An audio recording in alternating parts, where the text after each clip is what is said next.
Hello everyone, welcome to the Blluist stream. The show will start shortly. We would like to draw your attention to some simple guidelines to enhance your experience of Blluist.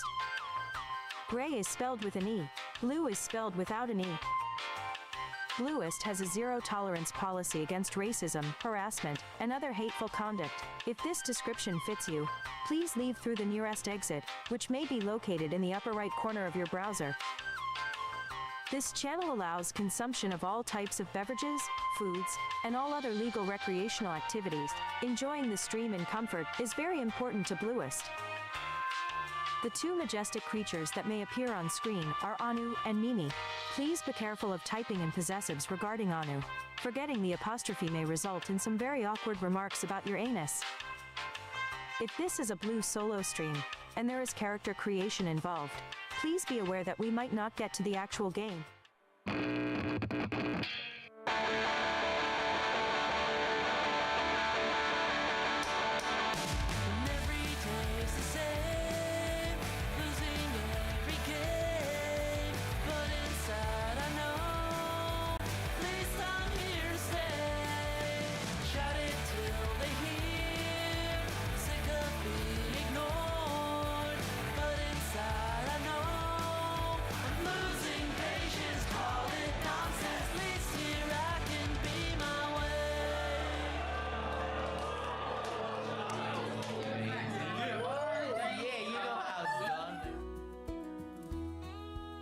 Hi.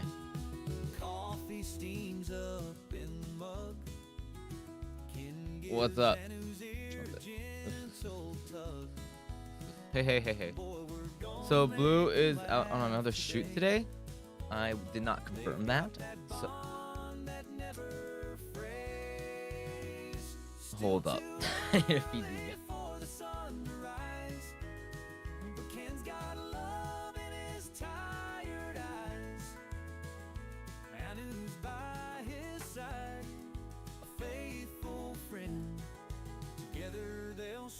Till the very end. Screens glow bright in the morning gloom. Ken's voice fills up the quiet room. Viewers log in with smiles they bring. They know Hey, that Ken we are good. What's up, everybody? Thank you for everyone that hung out during our impromptu Tokyo Camp bingo stream. Appreciate it. That's fun. Hope you guys had a good time. And then the impromptu RV there yet with Hi Guy. That's fun too. Grace did two streams in a row. No, 3 streams in a row with Gray. Oh God. What's up, Silver, over on the tubes? Hello.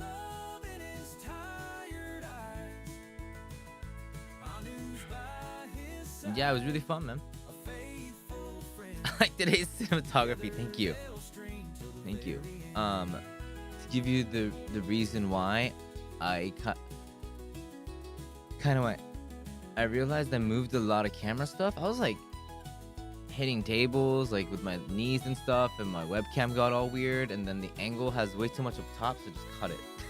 And now unintentionally I have this like 16:9 kind of looking looks like a movie. Instead of actually changing the camera angle, I was like, I'll just cut the top. So it works out.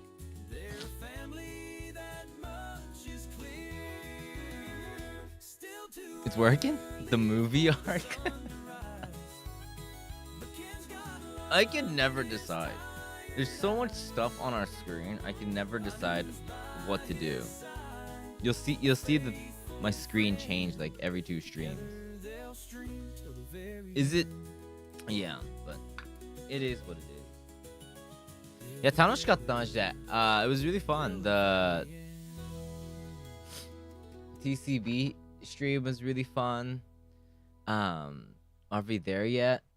I was watching that VOD again, and when we were playing RV there yet, I always lose it when Blue comes in to help us drive, and all she does is sit there and she's just smoking her cigarette in the game, and she's like, what?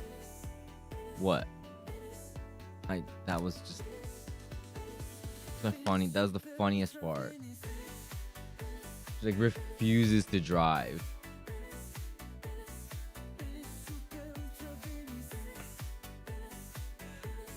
I should add that to my bingo card.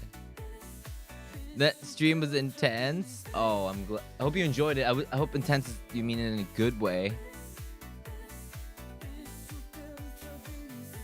It was a fun time. TCB always ends up that way, even when it's just me and Josh. I give another like shout out to Josh for showing up. I mean, you know, we do it together, but like he doesn't stream that often, and I just called him up and he was like, yeah, let's do it. So came through. Unfortunately for Hi Guy, he had an IRL stream set up for the day and it didn't work, so his plans fell through, but it kind of worked out for us in the sense that he was able to do TCB because of that. And of course Kotatsu for showing up. Really everybody on short notice.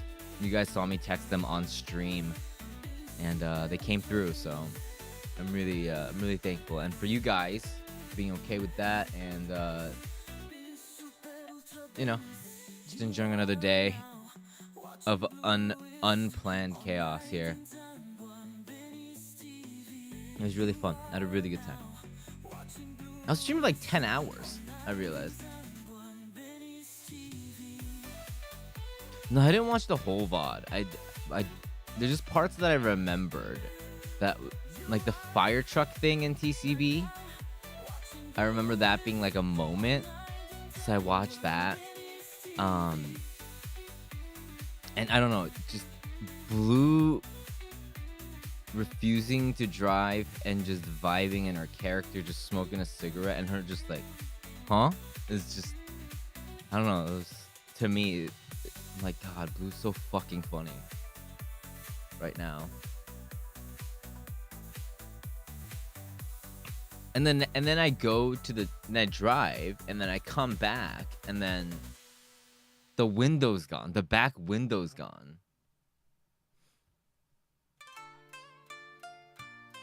Kind of sad, dude. It's perfect, dude. It's perfect. And also, well, one of the reasons why was because of the support, you know, because of the subs and stuff. So it's always a fun time, and always, I don't know. I think that was a big win. It was a good way to test the app. By the way, the notes that you guys sent in for TCB, Kotatsu messaged me, fixed them all. So when you can't pick colors and stuff, it won't like bring you to a white screen and whatnot. I think I made it on Bingo Stream only once before, but now you can make your own bingo. You can make your own bingo card for whatever. It doesn't have to be Tokyo Cam. It can be anything. So the bear attack.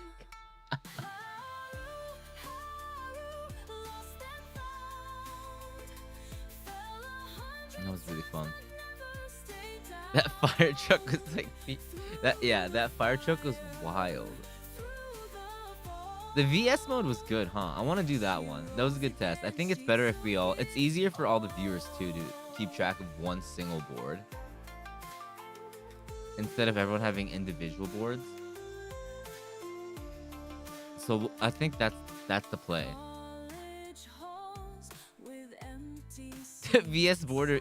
You guys think we should make? Oh, because just more tiles. I didn't know that was a way to play bingo. Was like who has the most tiles. I was like, yeah, that actually makes. It didn't really make sense until we played it because it's so hard. Naruhodo ne. Yeah. I always forget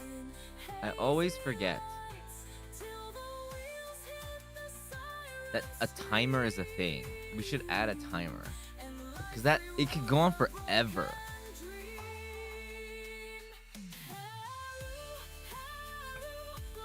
And like, our end, it's fine. But the city starts like dying down slowly and slowly.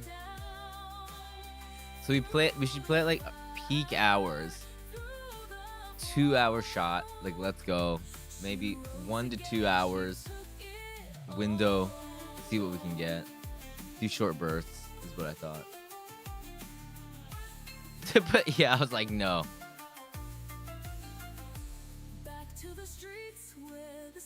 Totally forgot until we started and we couldn't turn back. That last time it was like 8 hours. It was like an 8-hour stream. Yeah, it was super fun. I had a great time, man. It's super fun.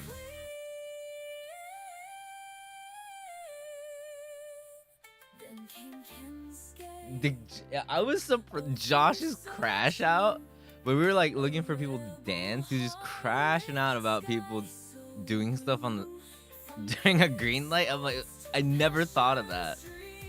He had such strong emotions about it. Stream looks different. Hell, we're going cinematic. You know, we're going in the cinematic era. This is the cinematic era of Blluist. I think it's time.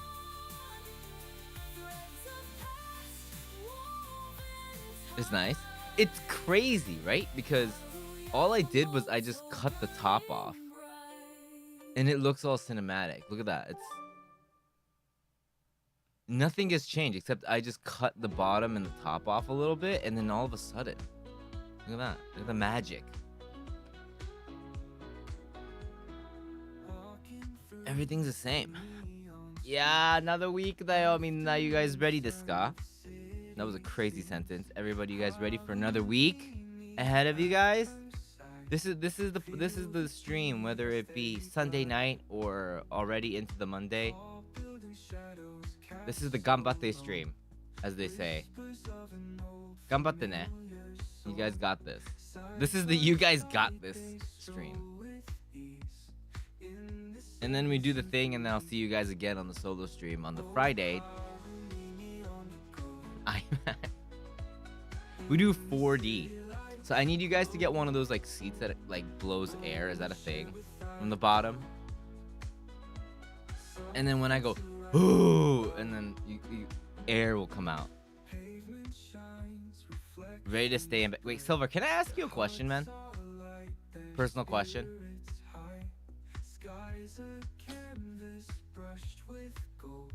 People ask me questions, but can I ask you a question?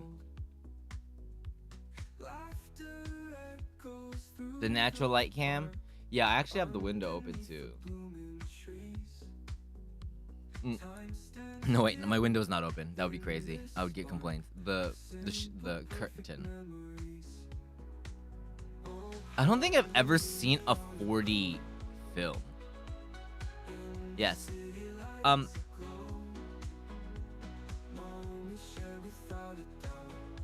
You're like exclusively YouTube, right? Is there a specific? It's totally fine that it is. I'm just wondering because you are exclusively on YouTube, and I appreciate that, because multi-streaming is kind of like new for us and stuff. Is there a reason why you choose YouTube over Twitch? Just, I want to know, because we come from Twitch, so, and most of us come from Twitch, but you're exclusively YouTube. Just wanted to ask why. Is there a reason? I want to like know more about YouTube live streams. How was the Tokyo 4-man bingo ending? Who won? I did, obviously. I won. Just don't look at the VODs. I didn't absolutely get obliterated. And Kotatsu and Josh did not tie for first. And High Guy only behind by 1. And I totally did not get obliterated. Okay, be careful. Definitely not. Yo, Beats. Coming in with the 64 months, man. Thank you so much.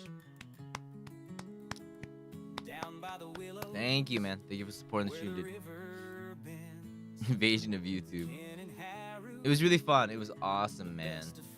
Yeah, no, I lost. I only had 2. I think top was 5 spots each. Because we just did who had the most spots. Right? So we got 5 spots each. And then, I think 4 guy.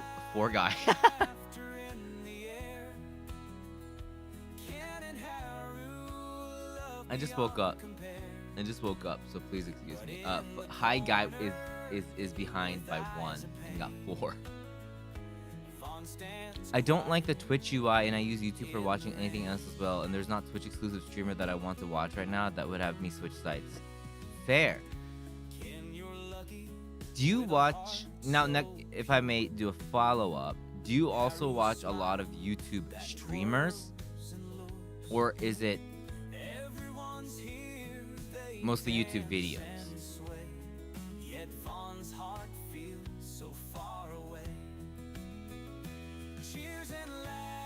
I fell asleep midway, which is the weirdest thing to fall asleep to. 4 dudes yelling, creeping on pedestrians off of a live cam.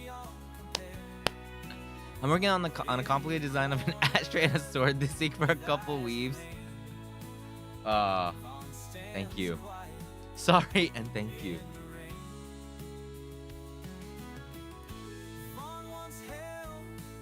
Yeah, because I just thought of the weirdest thing, and that I would want, and you were like, yeah, let's do it. Jeremy's 3D printing me a ashtray for my Icos in the shape of Alexander from Elden Ring. And you can open the pot. You can open, which is so, it's so specific and it must be so annoying to do it. I was like, can you do that? And Jeremy was like, yeah, I can do that for sure, man. And I was just like, you know, the joys of just being able to say stuff. And I was like, if it's too hard, don't worry. But I was like, that's so cool if I can have an Alexander like on my desk and I just put. Whoop. He only streams on YT. I see. What? So wait, do you not watch much live streaming content then? Is it pretty rare that you watch live stream stuff? Thank you, Jeremy. I appreciate it, man. I'm so excited, dude. So excited. Look at this. He 3D printed us. Here, so there's some. Look at this. Yabakunai kore? Because he gave us these awesome cards, right? And there's more inside here. It's like a card case, but he 3D printed this case. Okay, one more.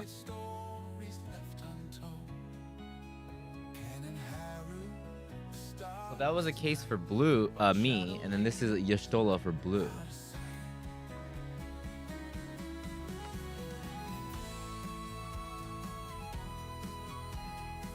This is crazy. Thank you, man. And I showed this last time, but he gave us these cards. Steiner, my favorite. My husbando for life. But like the stand, look at this. He printed us a stand so I can just stand. This display? And of course, everybody's husbando, Emmett Selk. Emmett Sama for Blue here. One of the big things that I didn't really feel, because I don't play card games, but I would like to display them, but there was really no way. But this completely, look at that. They're amazing, じゃない? すげえよ。ほんとかっこいい。Thank you.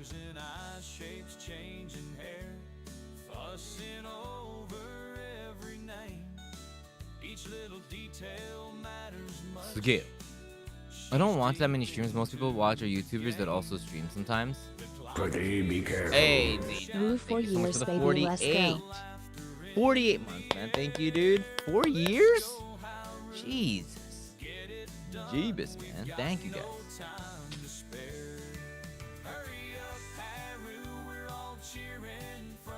And apparently, Hi Guy, someone that was on Hi Guy stream, one of the greatest things about having share chat is that we get to like communicate and interact with other communities.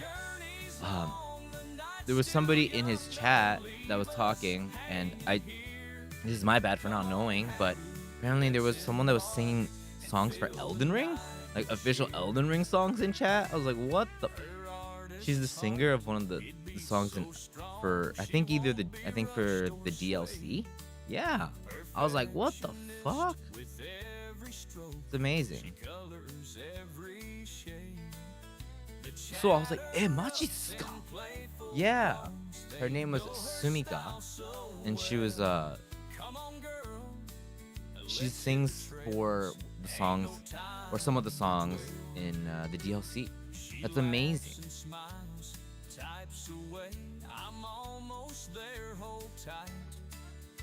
Speaking of which, wait a second. Wait, before that. I asked a question to Silver, and I don't watch that. Silver, how's watching live streaming? That's not like... I know like big streamers on YouTube, you know? Do you enjoy watching live streams? Everybody on the Twitch side like is used to it. What do you think about watching live stream? Silver,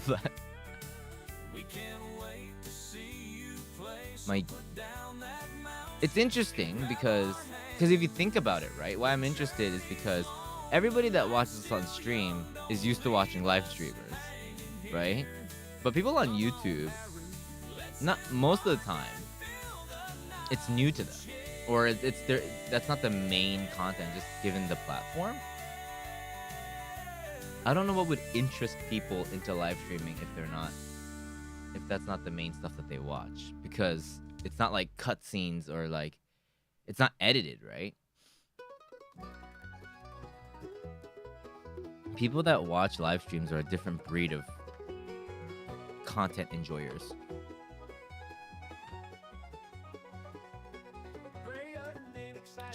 There's one thing that I want to check.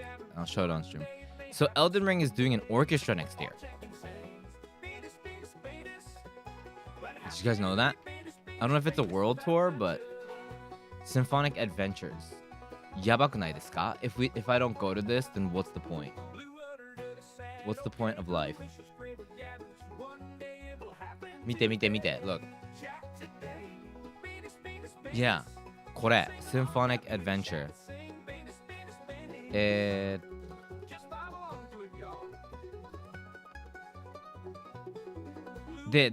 reason why I found out about this is that the t-shirt is by Torch. And that's how I found out about this. You going? I'm definitely gonna get I think it's gonna be lottery. It's gotta be the lottery, right? Let's go. Let's check. Ticket details. Special seat 200, S 19,000, A 9,000. Totally worth it. I'm not even looking at my bank account. I'm definitely a tote bag. You know. You know me and totes. Gray and totes are. That's about 10 USD. Me and totes are.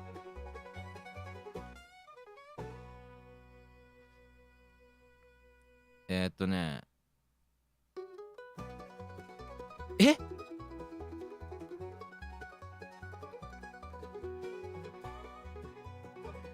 Wait, the lottery's done?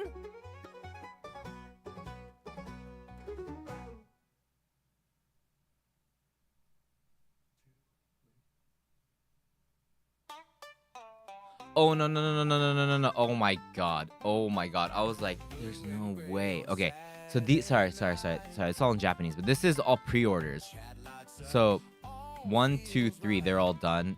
And then it started on the 15th. It already started. Okay. I'll talk to Blue, see which days are good. What? They got an Elden Ring coach jacket? Hello?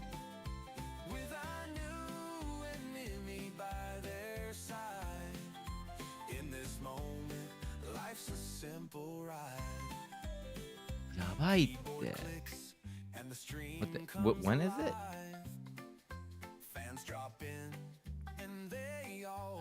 So in Japan, you can buy. You have to go to like a konbini, and then there's like ticket sellers.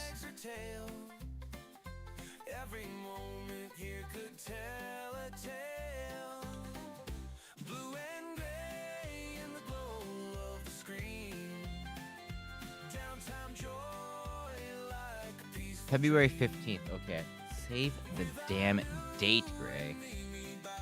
Am I doing anything? I'm checking right now. February 15th. I'm putting it in.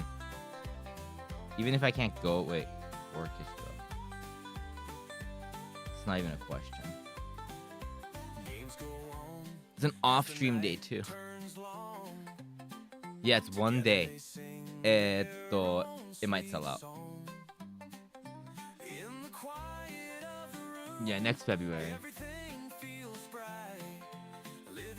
Right after this could be our Valentine's. What is a better gift, Valentine's date for Blluist than go to a Elden Ring orchestra? That is Blluist coded.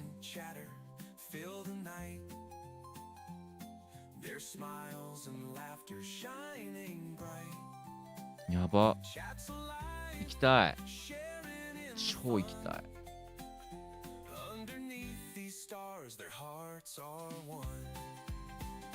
For Blluist, I mean, I would go to a Expedition 33 concert, no doubt, but for Blluist, I think an Elden Ring orchestra is more fitting, is more Blluist coded.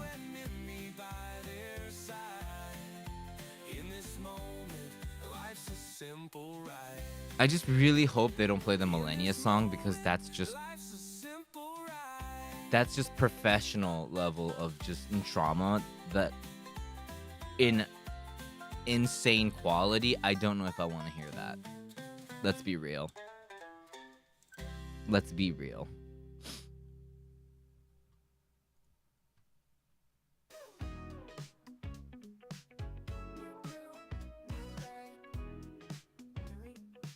I just want to hear the Dancing Lion song. Yeah, they're gonna get the voice actress to come out and just say that. Actually, if they did that, the crowd would go fucking wild. Okay. Sorry for the YouTubes. This is gonna get muted for the VOD, so for Twitch too, but やっぱりね、hold up.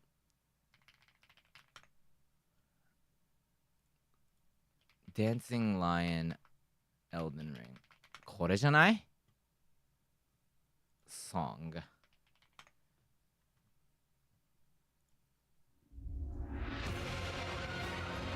this song. 4 fucking years.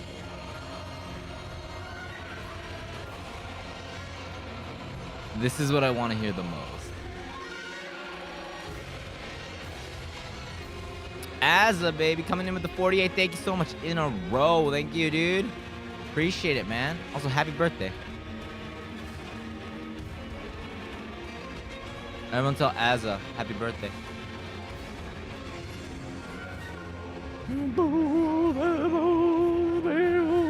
What's on this?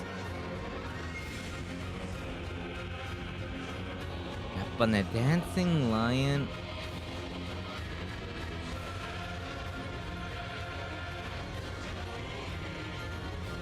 Applesauce. What else is like insane? Find busker who does video game music, specifically Elden Ring. Set up a live cam with audio, then invite Blue for a bingo cam.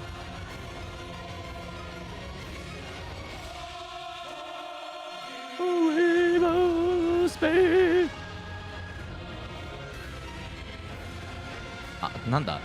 Elden Ring.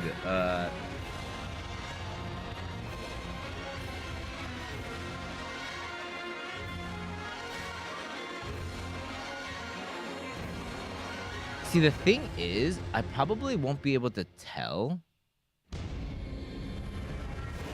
like, which fight is what. Oh, they're gonna drop down, going. Bale, dude. Oh my god.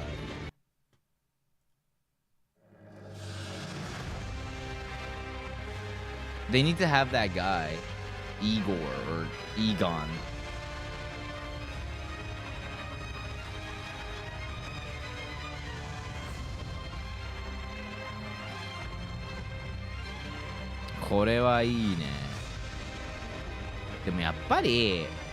The one that I definitely heard the most was これだよね. This one, right? やめて! やめて! あ!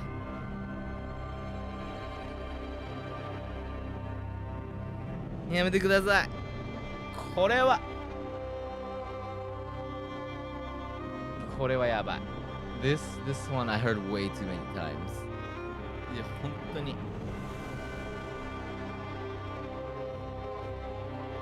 too many times.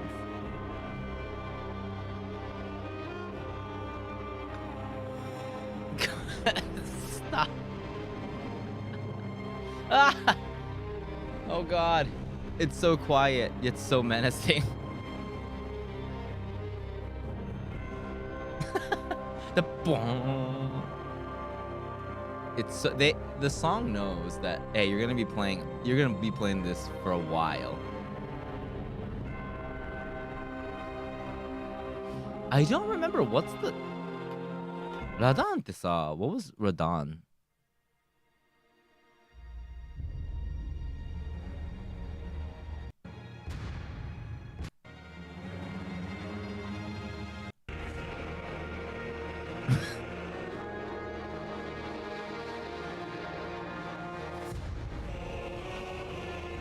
Oh yeah, this. So epic. I'm in Mercedes, Foremus, Coelis. Don't get this, I get this, I lose this. これだわ. Music goes freaking hard. I made this. I got this. I lose this.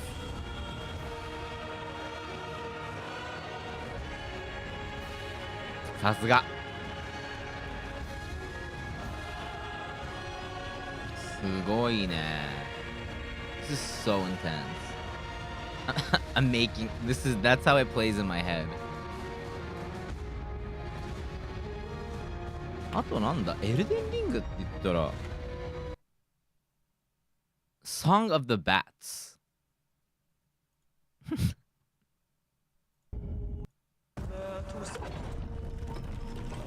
Oh yeah, these guys that attack you あったな. Oh, so they've already done an Elden Ring orchestra before.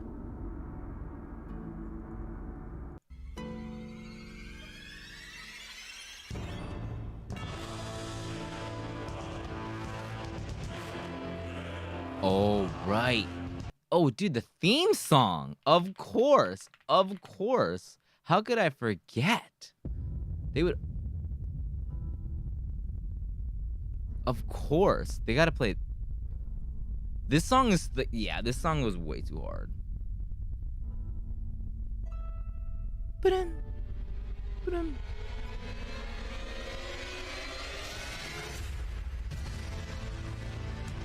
So this is the moment whenever you play as a streamer, when you play this game and then you play it for the first time, or actually any person that boots the game up, you're like, wow, I'm finally playing Elden Ring. And you're like, you get the opening. Oh, so epic. Oh shit, turn it down. Oh, holy fuck, it's so loud. Turn it down. It goes quiet, and then when this boom hits, because every game just starts off on max volume, you're like, turn it down. At the very beginning, when you first boot it. That's my memory of this theme song. Yabai. It's 10 p.m. Hold up. Psycho.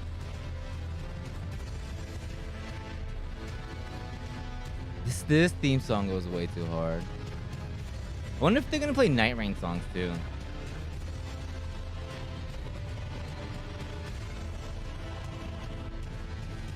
Oh my god. I wanna go. Ikitai.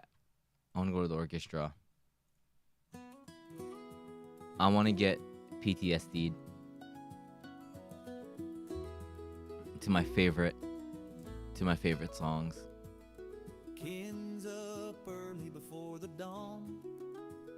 Streaming games with December, yeah. set on.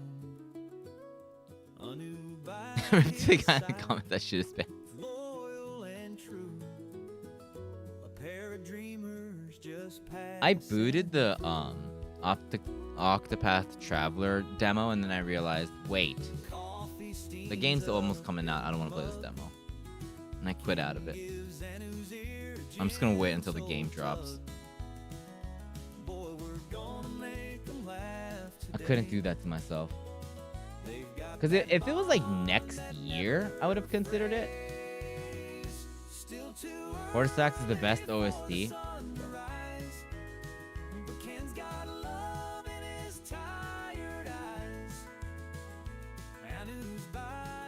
I realized, yeah, it's already coming up, so might as well just wait. 別にいいなみたいな。Undertaker, Strength, Faith, and Scholar, Arcane Int? Arcane Int. Interesting. Undertaker, I'm definitely going to be trying those two.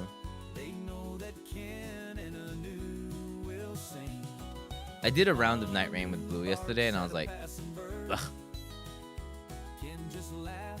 What's the average salary in Japan? I don't know because I'm a NEET Lancer, so let's check it out. But we have the power of the interwebs to figure it out. 行きましょう。平均。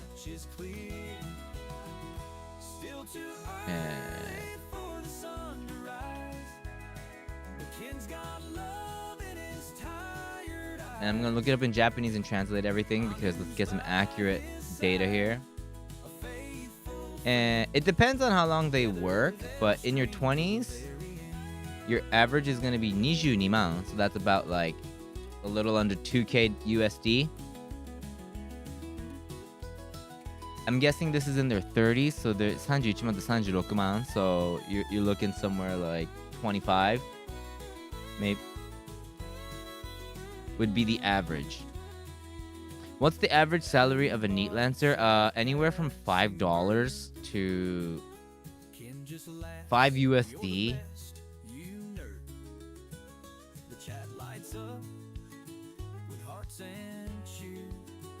Next question.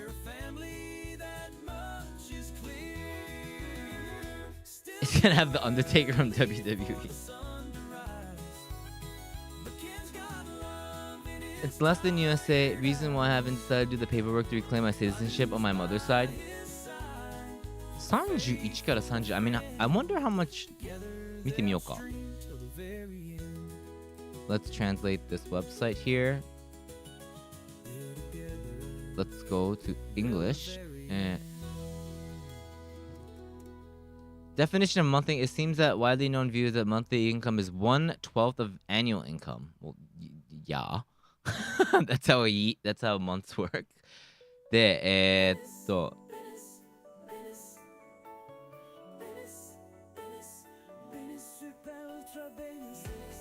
The average monthly income estimated for all salaried workers is 381,000, so about 40 man. ね? 400k a month. Dude, look at this. The light blue is women, thick blue, the navy is men. This wild.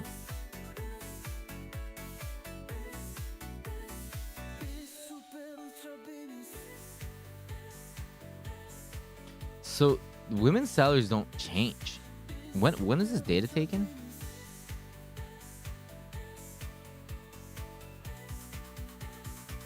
It's fucked up. Uh, okay, so let's look at so this one right here, average monthly salary for all industries. So people that work in like electrical and utility stuff, gas, water, they get the most. Construction, the second highest average monthly salary for the utility industry is finance and insurance industry at approximately 54. This seems to fit the image of high salary. In sixth place, I think Gigasu is more than finance and insurance. Finance and insurance is the second one. Up here is electric, gas, waterworks. It's like utility stuff. Is that it? 2022.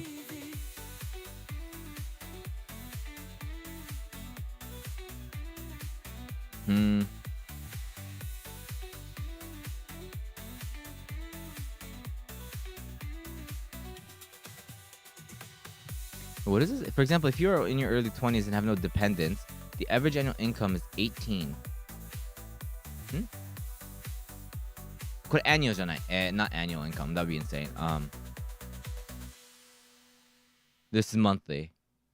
Well, if you're in your late 30s, it's translated wrong. Well, if you are in your late 30s and have 2 dependents, the average monthly income is 31. Okay. It's pretty. I thought it'd be higher. I honestly thought it was higher. Hey, Ray, thank you so much for dropping in.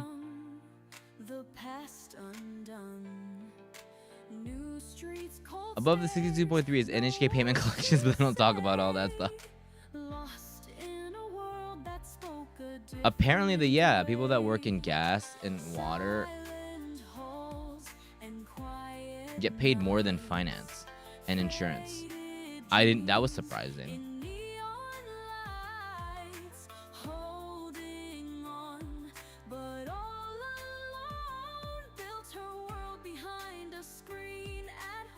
Why are we starting this stream talking? Is this sad?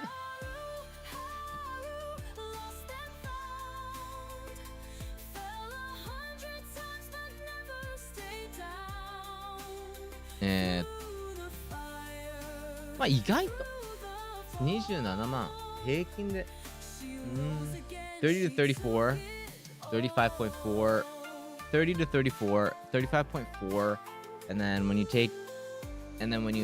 if you have no dependents and all taxes blah blah blah you get 27. If you have 2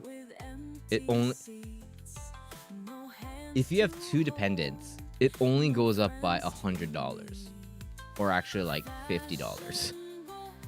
That's a little weird, huh? I feel like you should get a little more support than that.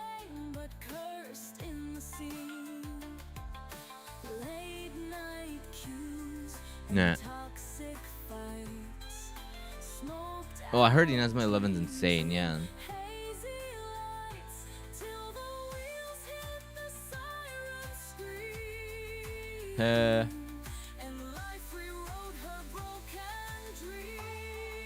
Oh, I thought...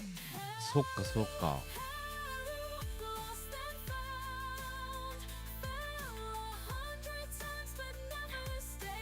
何 I just calculated my last job. I made 485k yen annually. 485k yen annually after tax. And of course it depends on where you live and cost of living and stuff like that too. Definitely affects it.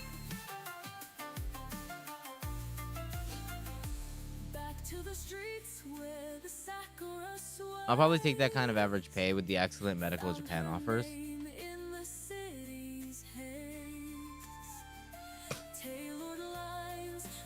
Yeah, it's really weird because when you're in freelance, it's like there's months that you pay way under that and then sometimes over that, and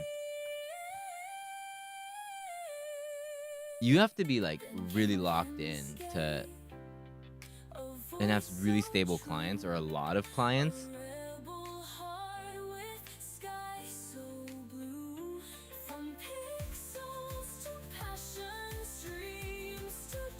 Is what I feel like. It depends, yeah. I guess where you live. I think it's considered pretty cheap, considering a lot of places are getting really expensive. But still, it's still getting expensive. Do you have any tips for finding clients as a fresh freelance? Never managed to get into it, and I would like to slowly quit my job. What field? I think the field really matters. The field really matters, and I can only talk from my experience, and I am nowhere near like. I'm still grinding, but also I don't really go too hard on it than I should, but I think it depends on, is it like a art freelance, or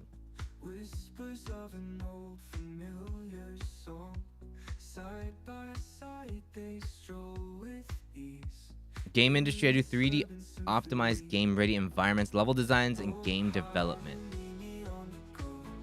Da-da-da. I'm not too familiar with the gaming industry and how that works.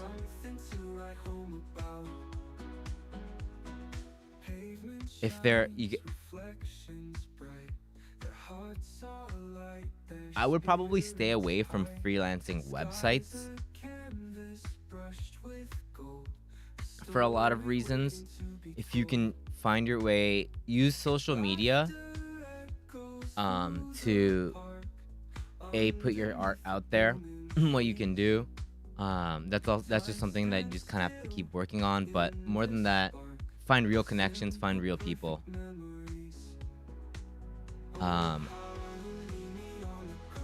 Is what's worked with me. Because when I finished, before I got into my job, and the freelance job that I do mainly, which is music related, I still do to this day. When I quit my band, I thought I could help bands write English. So I made a business card, and I just went to all the recording engineers that I know. Then I've worked with, people that I haven't worked with, just people that I know. And then I said, hey, this is what I do. This is my work. These are the songs that I wrote. So you know that I can actually speak English. If any band wants any help, can you just put my name, my card there? And so I just went around to all these engineers. And that for a couple of years, that's how I was making money, was people would bring in clients. And now, then I stopped doing that for a bit. And then I started streaming. And then now it's kind of coming back. But it's like real connections. I don't think I would have been able to done that if it was just like if I emailed them.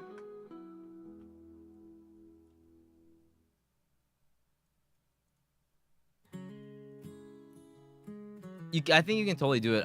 I've never made a LinkedIn or anything like that. I think you can do it with freelance. You can totally do it off LinkedIn. Or, cause funny thing is like,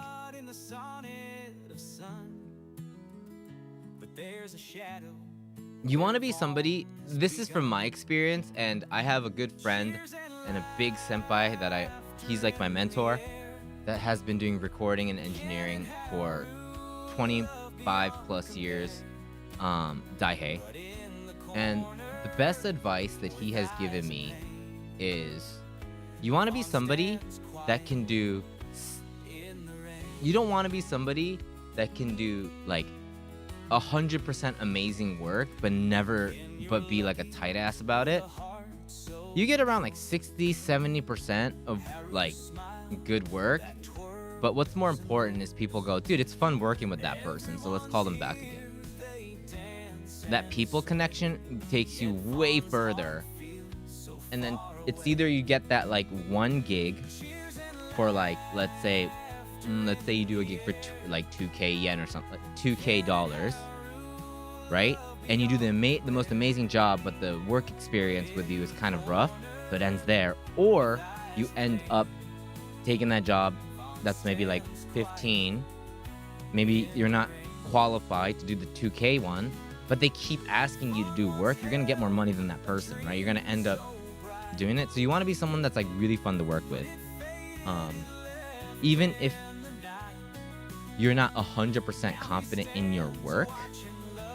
And I think that's what, like, you know when people say fake it till you make it, and it kind of like people always focus on the part of like deception. There's this idea of deception where it's like you're deceiving the other person. I think fake it till you make it means, like, to me it means like provide them something more than the actual thing that you're turning in. It's like something that you can't put a price on. Being a good dude, being a good person, and being a fun person and fun to work with takes you way longer than any technical skill for a freelancer. It might not be the case for like working at a big company where you're on a salary and you're required to do this set work, but of course while working on your craft so you keep getting better. But I think that's what's important. That's what I've learned. That's a good studio etiquette. Be a good hang, yeah. だと思う. But then the reason why I think that these freelance websites are really hard, from my experience, I tried signing up for one of them a while back for translations. And the first thing that I noticed was that you're competing with everybody in the world, right? On the same website. And I realized people's cost of living is different. So they can charge something really lower for the same price. So you're competing with people with all different kinds of qualifications for life. So like $10 for one person and their quality of life is completely different from mine. So you can't compete with that. They'll have the same luxuries in life for something way less than me or way more than me. Right? And they might be super talented. And it's not that they're undercutting it. That's just, they're fine with it. Because that's just where they live. The competition is insane. Because we live in such different worlds. People live in different countries. Things cost different. Blah, blah, blah. To get set job A done and live a certain life, it costs different. So that's why it's really hard to do online freelancing. Some people can do it and they can like grind through it. Like I felt like that was just not my grind. So I just went out and just started hanging out with people. I just started hanging out with like, went to shows, talked to younger bands, talked to older bands, talked to managers, talked to, just hung out with them. That's what I did. Chat gets loud, there's laughter in the air. Let's go. America undercut. Lots of rich kids sell service for cheap because they can, and the mix isn't good either. Yeah, and then within the same, yeah, undercutting definitely exists too. We can't wait to see you play, so put down that mouse and grab our hands. I think that's the hardest part about being a freelancer is that you have to be like a good person. Like you have to be like a charismatic person to some sort of extent, or else you're at such a disadvantage. You can be like the worst person, but if you're employed at like the company and you're just getting your work done, you'll get paid. Right? Because they don't look at your face and they don't look at your personality, they look at your work. But freelance, vibes take you so far. And I think that's what, not only does it take you far, that's one of the huge criterias that take you far.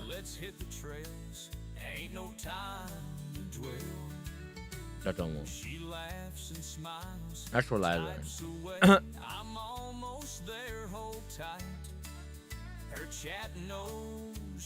It's footwork. It's for me. まあそれでもね, like it's hard. Yeah, you're I always in you 100%. You cash in trust. People will pay for trust. I agree. What's up, Def? You 100%. Hey, Raygon, what's up? It's hard, though. It's really hard because, like, there's a lot of waiting, and it's really anxious. Because you lay it, and then you have to wait. You don't get the job on the spot. Sometimes you.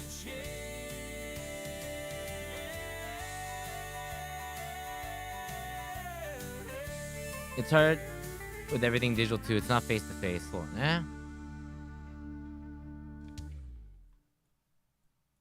Especially if you're like sending mixes and stuff, unless you're putting it on a hard drive and like bringing it to the person, it's done online a lot of times. So it's how much you're willing to. I would call it freelance work. That's completely out of my expertise, but communication is super important. So you're saying offering your service, I think that's an option, and if you can get work, that's good, but I'm saying like to put all of your, eggs in that basket is not a good idea. Or like I wouldn't recommend it. That could be just something on the side, and if you get it, lucky, cool. All right, we got something to like. But I don't think it's sustainable. If it's just that, it's about Venus, yeah. When we had the new character, his name is Venus. Our new little bean character, and Matcha made a song about our mascot, the Venus. Oh, and I don't know if Matcha made this one. Sorry, but Matcha coined the term. They had a name. I didn't know either. It was like out of our choice, and now it's just Venus. We just live with it. でもね、freelance is hard. Freelance is super hard.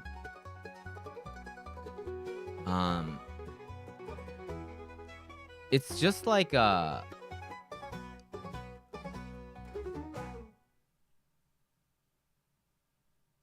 unless you have a skill and the personality of somebody in this day and age that doesn't exist, that needs to exist, it's hard, and everything already exists. Almost everything exists. There are things that don't, but a lot of times people don't pay money for it, or like people don't. Arukedo. Usually the people that I know that made it through, for example, there's a company that there was a guy that I used to play music with, and he just did photography for fun on the side, and also did a little bit of video. And then for a test, he was like, hey, can I take music videos for you? And then he was doing music videos, blah, blah, blah, blah, blah, blah. Next thing that I know, he's like filming for like, he made a company with 2 people first, quit the band because the photo thing was getting a little too busy, because he was just getting friends were asking him to do stuff like artist photos or music videos. And then I talked to him after 10 years. I hung out with him like a month ago. His company has like 20 people. And he does like, he works with, he films a lot, most of the stuff for a band called Pale Dust. He does a lot of stuff with YoAsobi now, the band YoAsobi. Maximum the Hormone, a lot of VTuber stuff, and his company is popping off. So, it's like, and I was like, what? How did you get it started? Like, were you going around networking? He's like, none.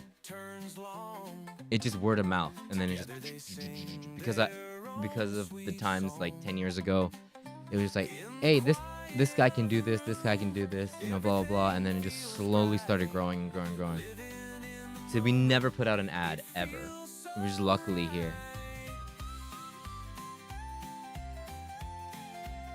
I should get him.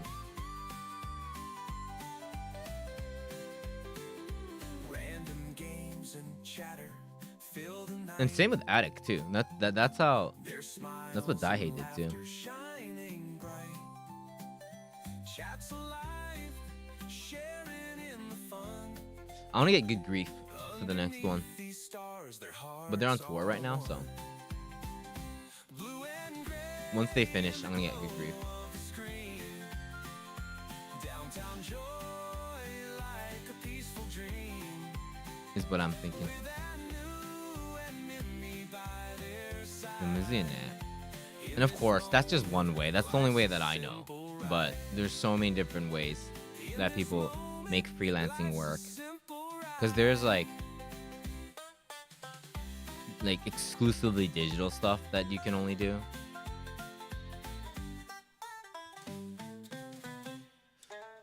My freelancing is more old school, where it's like people and people, so it requires another person to like.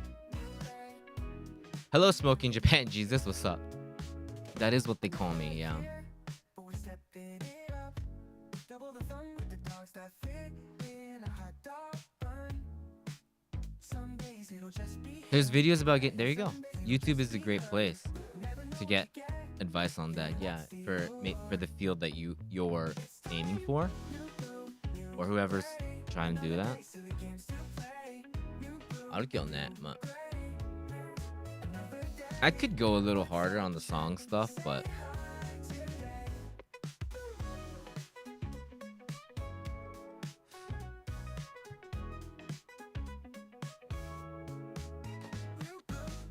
what's the other Jesus? I'm a little scared to even ask. downtime with some downtime. Some days it'll just be him, and some days it'll just be her. Never know what you get. Yeah, that's the allure. It's time, new blue, new gray. Another day, silly games to play. New blue and new gray. Music theory is what they're looking for. What's up? Saw a video analyzing trends in Japan music. Ooh. What did it say? I'm interested too.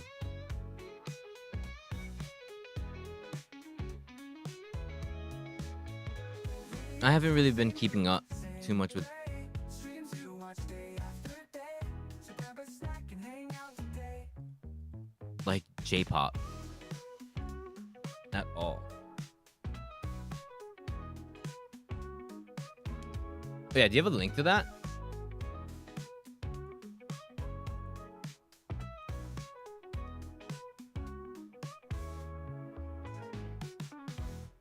Yeah, I was gonna say leave it up to Vandi. I call him the music scientist.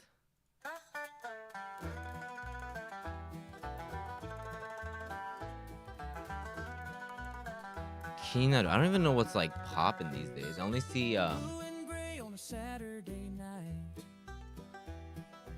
whenever I see Vandi put out something, I'm like, okay, so that's what it is. Thank you, Panda. Appreciate it. Oh, sorry, I got timed out for a second. You'll be back in a second. Chord becomes the lowest note, which resolves very well up. Oh, すごいねこれ. It's like we're talking music theory shit. Okay, wait, hold up. In the glow of the screen. 行きましょう。はい。あー、なるほどね。夜しか系? Okay, we're talking Japan music in we're talking like people that came from like Vocaloid into this is definitely a big genre right now in Japan. ちょっと待ってね。Sorry, I'm gonna watch this video. Let me just you guys disappeared. はい、行きましょう。見ます。はい。 The Royal Road chord progression, or 行動進行 is a chord progression that goes 4, 5, 3, 6. Say we're in the key of C. Our diatonic chords would be. Therefore, our Royal Steps ね。You just go you just think of it like stairs. Road 階段ね。 progression goes F, G, E minor, and then A minor. This progression is often resolved using a 2-5-1 at the end, which is D minor G, C in the key of C, although looping the progression itself is quite popular too. Some examples of the Royal Road progression include The Royal Road. せーのでもそんな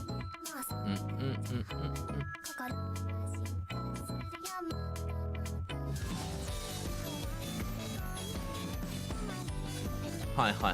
はい。 Other variations Huh, include 4-5-6, skipping the 3, This is like the oldest. They've been doing this for 4-3-6, skipping the 5, ever. and changing the 4 to the 2.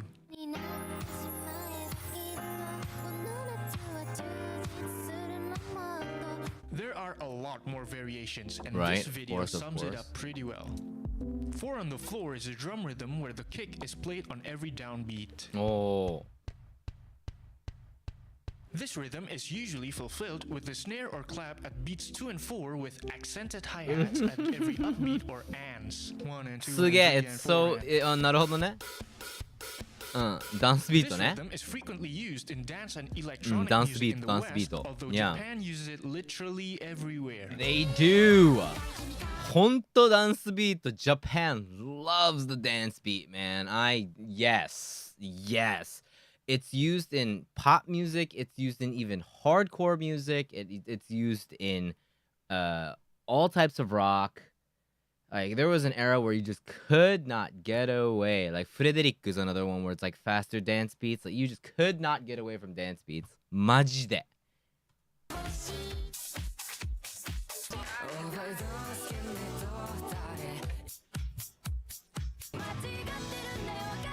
そう。 Secondary dominants are dominant chords that What? resolve Why does the chat go away? Hold up. Can't see what you guys say. to a chord that isn't the one chord. And what did he say? I don't know too much about music theory. Hold up. Chord that isn't the chords that resolve to a chord that isn't the one chord. Oh, it doesn't resolve. Diatonic resolve chords the- have functions. You could see here that our 2 and 4 chords have the same function, which is why you could change the 4 chord with the 2 chord in the Royal Road progression. Going back on topic, the dominant function chords are chords that really want to resolve to a tonic, the strongest resolution being the 5 or the 7 diminished chord to the 1 chord. Diminished are my favorite. We can take this concept and apply it to our other diatonic chords. Say we want to go to our 6th chord. In the key of C, that's A. It's pretty much saying this. So, without knowing any of this, like what C or the minor, D minor, whatever. And this goes for any genre of music anywhere in the world. Is that there's a certain pattern that songs are, and it's explaining that when there's enough songs that are in a certain pattern or follow the same pattern, those are called genres. They become genres. And there's with the same type of music, same type of kind of like similar type of vocal style and stuff like that. And there is a huge what he's talking about, and a lot of these artists are similar in that way, and he's explaining it in theory. Minor. The dominant 5 chord for A minor would be E major. We can make this clearer by writing the secondary dominant as a 5 of 6. Is the tonic like Jin and the tonic? target chord is. In Japanese music, the most commonly used is the secondary dominant to the 6th chord or the 3 major. They are often played as dominant 7th chords to have a stronger resolution. でこれね、what's important is that this is my take, is that a lot of these people do this unintentionally first because of the music that they like, right? So if you're listening to a song, if you've been listening to a certain genre for a really, really long time, or you're really into something and you're like, hey, I want to try this, you can pick up a guitar, you go to a piano, you're going to do what you like, right? What you like, and you reference things unintentionally. So you end up you learn these theories unintentionally.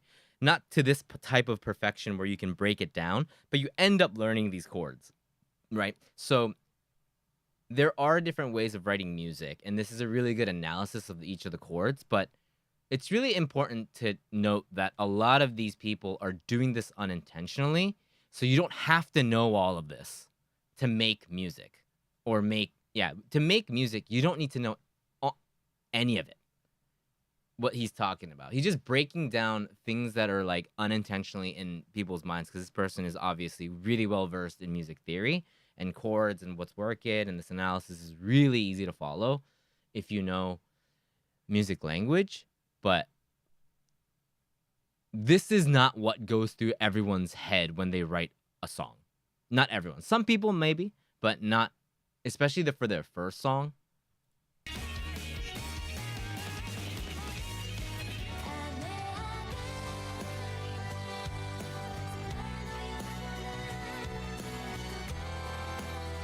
Secondary dominants are also often played as a first inversion, meaning the third of the chord becomes the lowest note, which resolves very well up a half step, as this third is the seventh of the target chord.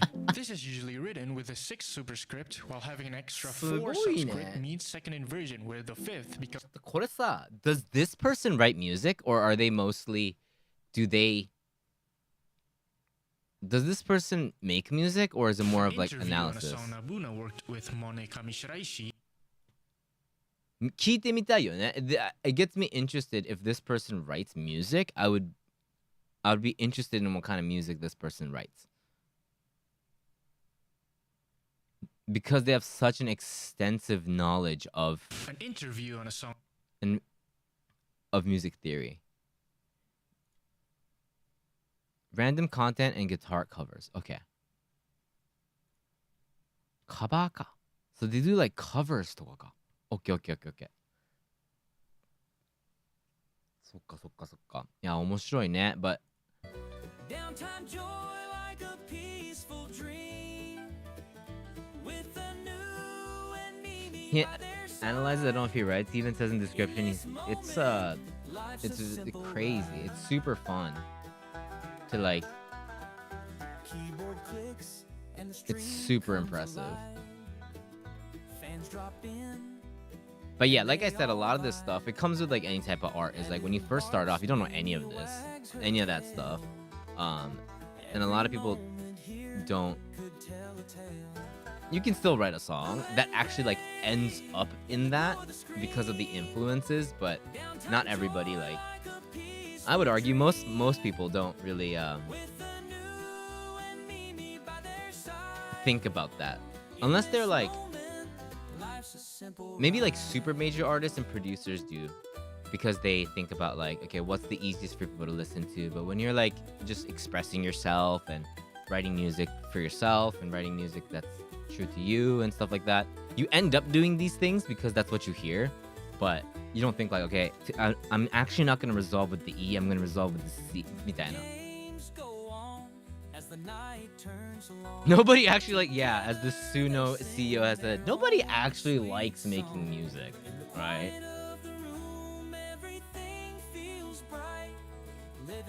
So I got famously said by the genius artist. Their smiles and laughter shining bright. People still understand though, like how playing the blues is specifically that minor and chords. Yes, and that's what I'm saying is somebody that listens to blues music will understand that. But let's say somebody listens to blues music since they're a kid or something, and they're used to these chords, and they'll end up, because they need to play the instrument, they'll like, okay, so this is the chord, yeah, okay, and then, but when they start expressing themselves, it just like naturally does that. Instead of like the knowledge comes, I think the expression comes first when you first start off. Demo, like, it's fun to know these kind of things. Music is not a good career. Oh yeah, music is not a good career. No, I don't think anyone has ever said that, and no one, yeah. Music is definitely not a good career.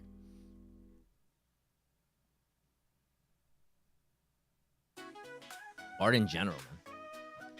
I remember a friend who studied music production versus me, who had zero knowledge of music theory. I don't have any music theory either, by the way. So a lot of that stuff was like, wow, it's like I had no idea. He was analyzing a work I did, and he was saying, "Oh, I like how you use dominant chords, yada yada, for the arpeggios. It really complements the harmony in each chord progression of the molecular structure of the atoms of the chorus." Yeah. And I said, "Yeah, right. Yeah, it's." There's people that can do that, and it's super impressive that they can break down it that way. And I go, "Yeah, it sounded like sunsets. It sounded. I wanted this part to sound like a sunset, so that's what I did." I'm glad that came across. I wanted it to sound like nighttime, and I wanted it to sound like I had a really rough night, and it's like just a quiet moment around right before like midnight when everything is starting to quiet down. I'm really glad that made it through with the arpeggios and the me resolving with the diminished chords,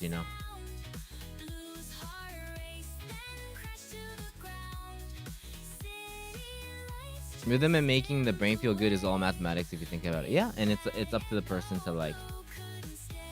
There's a theory to everything. There's a theory to everything.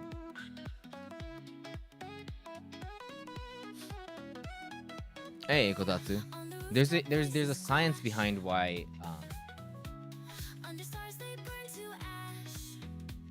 like really simple stuff too, where it's higher notes sound better. Higher notes are something that will so like women singers that have higher keys and they belt out and they sing a certain chord and then they hit that note really clean, it just sounds good and it sounds catchier, and people get, there's stuff like that too. And Beatles did a whole nother thing with frequencies. There's a certain frequency that they fucked with. And when you play the song in like A, but in a certain frequency, it gives people a certain type of comfort. There's a whole theory behind that. And the Beatles were trying to like figure that out. And they did a whole record on that, in that frequency. And when I found out about it, I was like, oh, we should try that. It sounded weird. Like, it was like, it sounds a little bit weird, but it's like comforting. It's I forgot what the frequency was, but there's stuff like that too.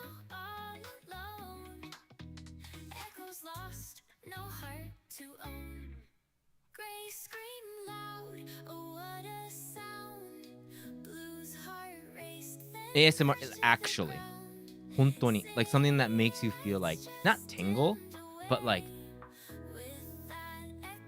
you kind of like, you just like calm down a little bit. Like you can take like a breather. You take a breather while you listen to their songs.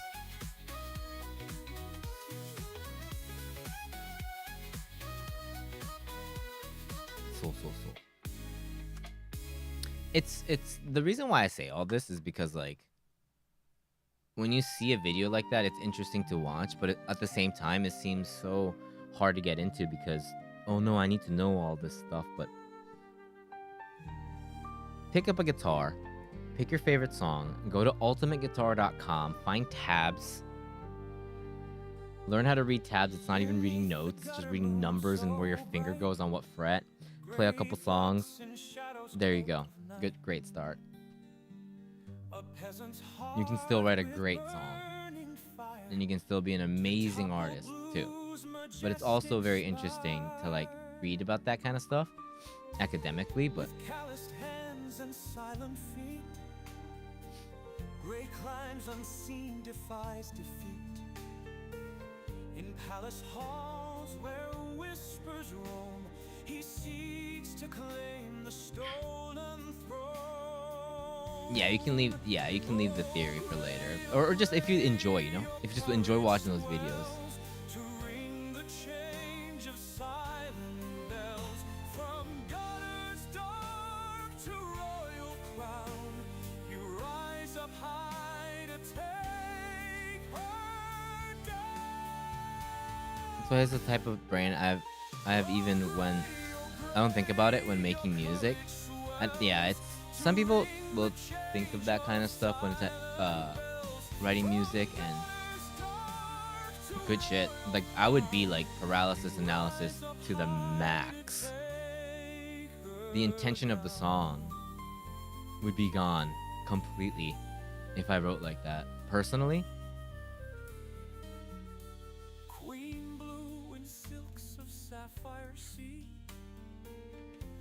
so that was actually one of the fun things about producing or co-producing, was that I would throw out an idea and then they would throw in that kind of stuff, because a lot of the engineers know what's going on and they go, okay, we can resolve it here, and then they'll play how if we want to resolve this, let's use this. So I play it and I go, I don't know what chord that was, but let's go with this. And then we're talking in two completely different languages, because he's talking in chords and then I'm going, but if the idea here is that they don't want people to rest, I want the emotion to keep going, I want to sing it here. And then I'll like sing a different melody. I want to go into this melody. And they go, okay, if we want to do that, then we will do this chord and then stuff like that. So it's two different languages, but we're talking about the same thing. So that was like one of the cool things about collaborating. And we both totally understood what we were talking about. So that was definitely so, because I would be asking questions to the singer. I would be like, what do you want the people to feel? Like, what do you want when you sing this chorus? What do you want people to feel? What do you want people to do? You want people to sit there and just focus on you and be like, man, this is a strong, heavy chorus. You want people to raise their hands? You want people to start crowd surfing? You want people to try and take your mic and mic jack it? What do you want people to do? And I think if we imagine yourself on stage singing this part of the song in front of thousands of people, what do you want? What's the reaction that you want? And then we'll write a song or a part that does that. And I'm only thinking of it as a live experience, because they're a very live band, more than like something that they listen to at home on Spotify, or, you know, because that's when I think songs come alive.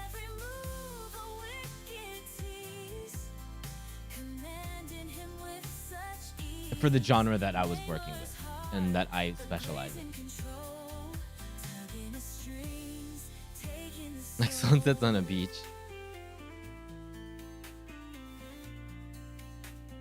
Experience hard clears, dude. You just gotta do it, right? Yeah. How long do your sessions go for? We would probably, during the production of that record, we would go in, probably, so if that, probably around 6. We would go in at 6 p.m. and then we would wrap up by last train, so about 12, so about 6 hours.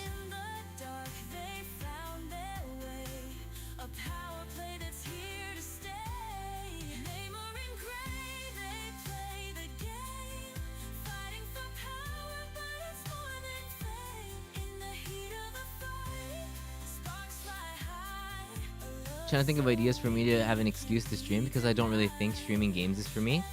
So music production stream is one thing I've thought, but then I remember I have a potato brain of producing music and people might not be interested in watching that.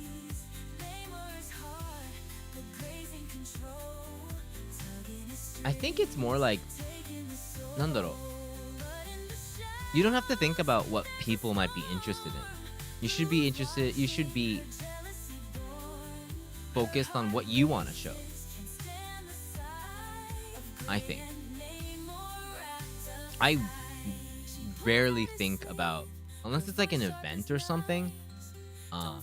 Even with that, it's what I want to do. It's what, and hopefully people will be like, yeah, I want to watch that too. But what you want to do has to come first. So if there's something you want to show to the world, that should come first before what. I wonder if people will watch it, because people won't. People, like, most likely, people won't. There's not going to be that one gimmick or one thing that's going to get people to watch it, especially when you start off, right? Um, so it's what you want to show. So when at the end of the day you're like, fuck yeah, man, that was awesome. Like I was able to like put that, archive that, or have people interact with that. Is what I think.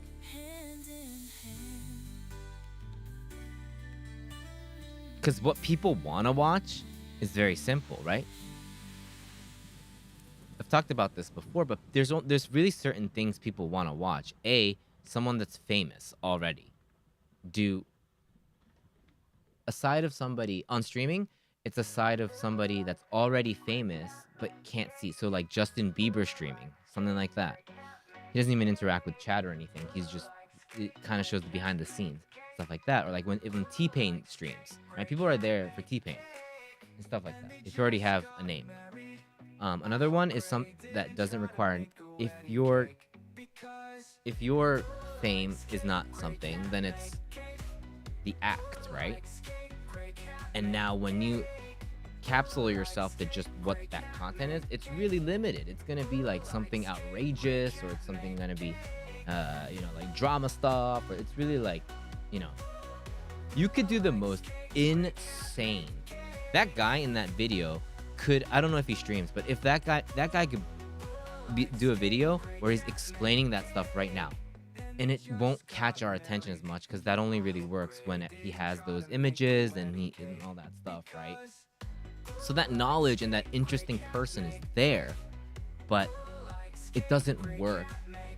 People aren't gonna watch it, even if you have some really good analysis or some, really interesting stuff. So it's also not about what's interesting either. So at the end of the day, the only thing is what you want to do and what you want to share. And I think that's the origin of it. So if you want to just pop up a camera and then you talk about stuff and interact with people that come in, like, hey, what's up? Like, that's all it takes, I think. And that's all it should take. And it's why people watch the Made Great streams.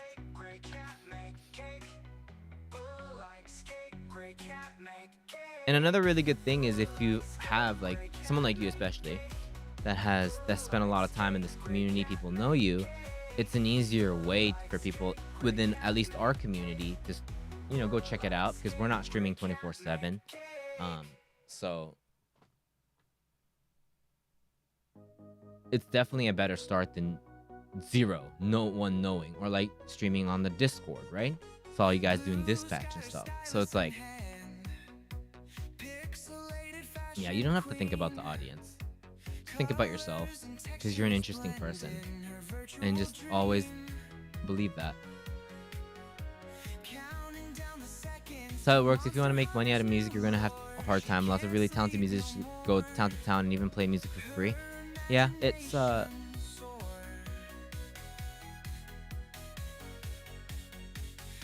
watch Robbie to just see him get super flustered. Also, it'd be really interesting. I just thought of this. Robbie, you produce music, right? And you're at home. Your mentality is going to change when you have a camera on you. And just with that experiment would be interesting. To see how it might be like super inefficient. And you might be like, wow, it's so much harder just having a camera on me and producing something. And just to find that out is fun. Someone's at the door. Hold on.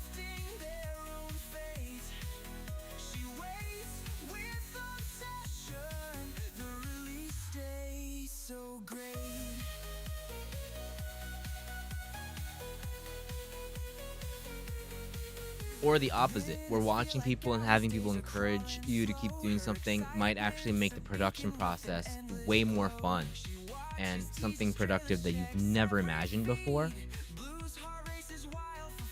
It might help you discover something. So for even just that, it's worth it.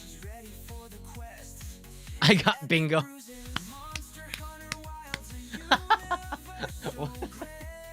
You're playing math. I'm always held back with overthinking. わかるんですよ。俺も I get that. I get that.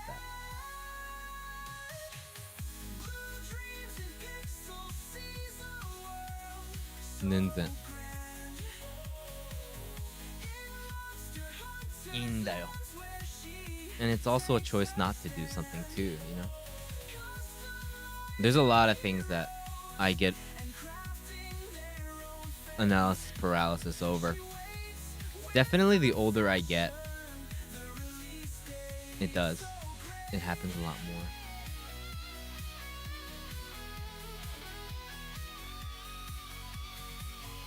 And I think a lot of us do. Not just like with content and art, but just like in normal work and stuff like that. Even like speaking up at a meeting. You know? Like you want to say something, but it's hard for you to like speak up and stuff. Because you just get lost. You think of like 7 different ways it could go wrong and you go, fuck, I won't say anything. When you totally should have. If that makes sense.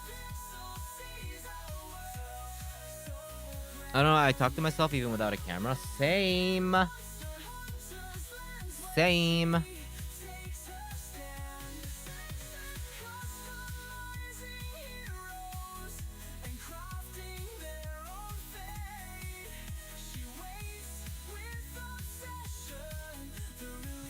Onaji desu.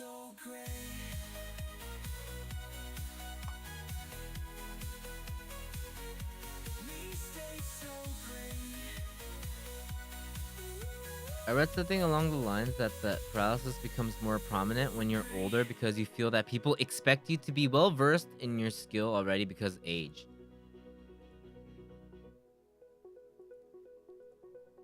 Yeah, 本当にさ、例えばね, it's so weird, right? Like, but like, you could just come up, like, I pop on stream for the most whatever thing, right? I popped on a stream because I couldn't stop my hiccups. Like, think about that. If I thought what people wanted to see, I would not do that. I was like, shit, I need to stop my hiccups. だけど, it was like people still, like, なんていうの? People actually like remember that. That's a dynamic that's really interesting, you know? It was like a 15-minute stream. It was shorter than a YouTube video, an edited YouTube video. で、意外と, like, without any expectation, that just becomes something that people are like, oh, it's a short stream? Remember the hiccup stream? You know? みたいな. You never know. But that's my relationship with streaming is, and that's the reason why I don't like stream streaks, because being on schedule now is not, with that, it still is, but it's less and less becoming a choice to not schedule on stream. I think it's good to have a schedule. We schedule on stream, of course. I totally get it, but it should be, when you add something like a stream streak, you have reward system for being on schedule. It takes away that. It takes away that freedom, or it encourages you to not stream off schedule. And the platform is encouraging you to stream on schedule, only on schedule. That's why I don't like it, personally. I don't like that system. Because people do feel bad when they lose the streak. But sometimes you just want to pop up stream and just do whatever for like an hour and then like, alright.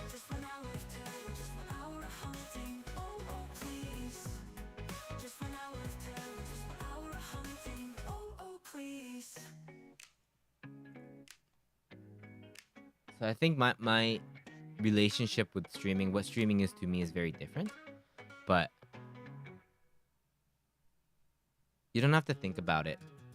Yeah, and it's like, it sucks, but like, people have lost their streaks with that, yeah, but なんかね,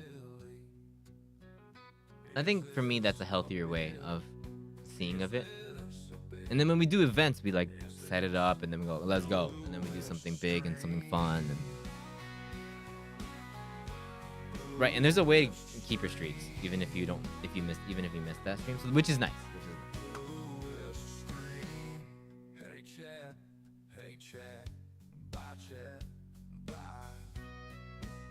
That's why you're a special specimen I'm watching. You're the only one who does nothing and yet watch it.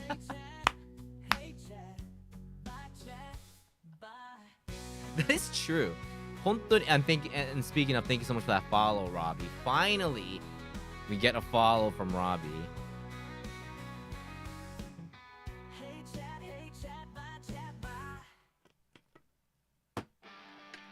The candid mega pump.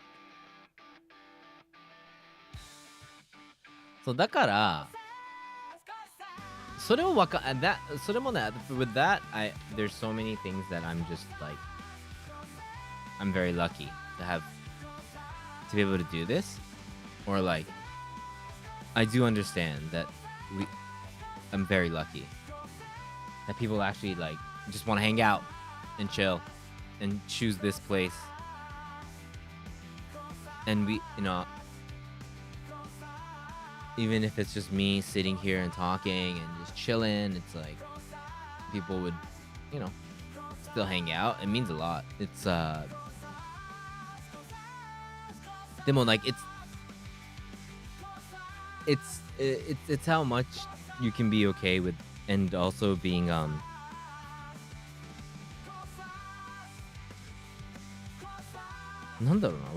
just like talking, man. I just like talking to people, and I think I just like interacting, hearing stuff from about you. You guys know a lot more about certain things than I do. I don't need to hide. Because I feel like a lot of times people have like a face on their stream, and whether they have to do a good play when they play a game, or they feel like they need to be the best at the game that they're playing, or have to know more about the game than the people that are watching, or something like that. That might not be it, but sometimes I feel that energy, and I don't have that. So I don't have that, like,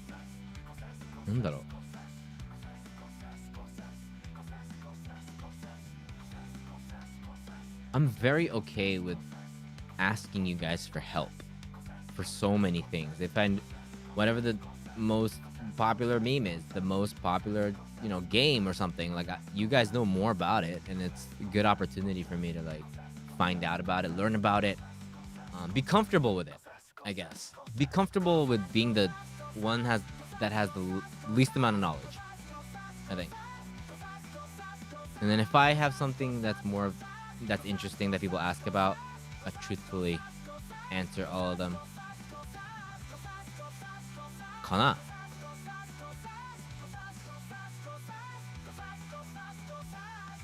And then also we have a dog. Get a dog. And then people... It's fine. And then just get a dog cam. Hey, G-Wick, what's up? That's also another one.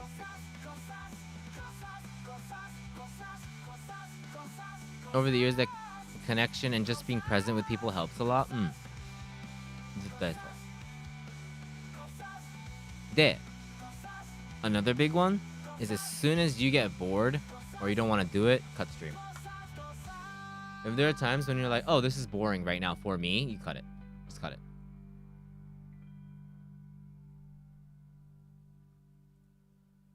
If it's not fun for you anymore, then you can just end it. Or if you need to do something, like, oh shit, I need to like work or something, like, then you bounce. Like, having that mentality is also really big. Really simple, but really important. Everything's got to be on your terms.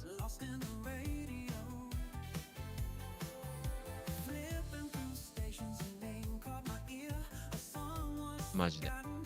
But not for not for everyone, I guess, but that's what I believe. But then again, it's not like we're like a big stream or anything. So like this, but with this size, I think it's this. Even if someone donates a ton of money or something. But usually in a situation like that, something's popping off. So like, even if we get a big raid, I don't ever feel like I need to keep streaming more than 9. And I think we've definitely done that before.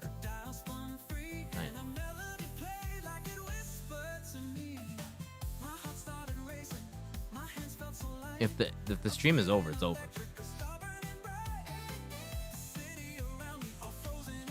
Film school before I quit because even though it was something I was passionate about, I realized it wasn't something for me because I needed connections and I was the most socially awkward person who always shuts down everyone. Learning from all that now and trying not to ghost people. Also, I do not hate lurkers. Gotta make that clear. そうなんだよな。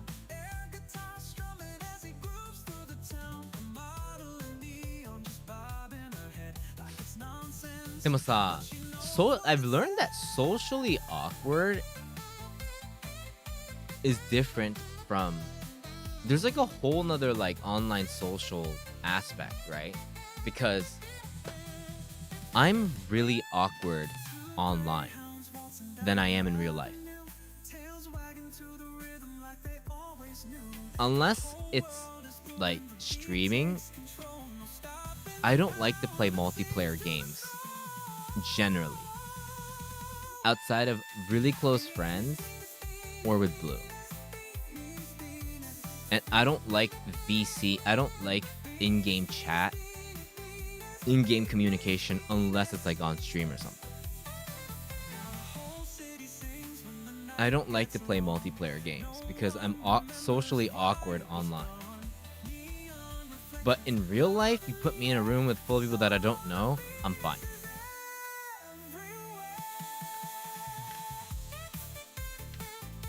So I think there's like two different things. What I'm trying to say is, even if you think that you are socially awkward in real life, it doesn't mean that you can't talk to people online. Just like how it's the reverse for me.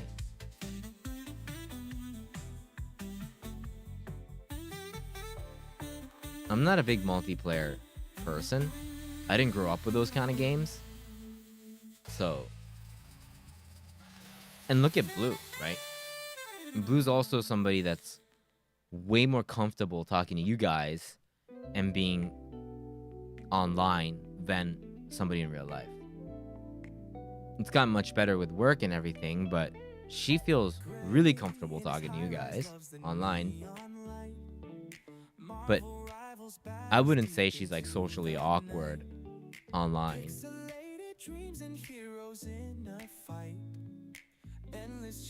So that's what I found out, is that there's like two types now. I'm the same. Online multiplayer games I didn't grow up with, so it's something that I consider as a cab with my friends when they do. I just prefer single player games in general. So net. Wow, so like in MMOs and stuff, I hate going in dungeons with randoms. But people that like played WoW and stuff, it gives me anxiety to go into like a raid with like 8 people. And I played that game for like 1,000 hours.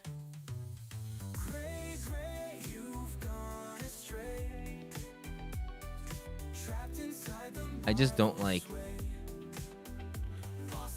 Hold up, someone's at the door. Give me 1 second.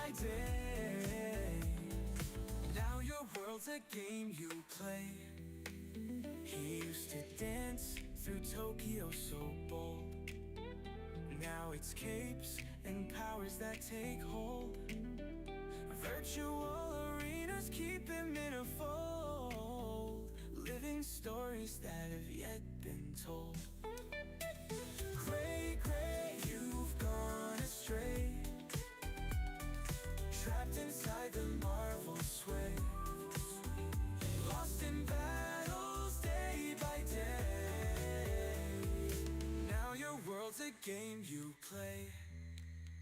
Electric hums through his veins.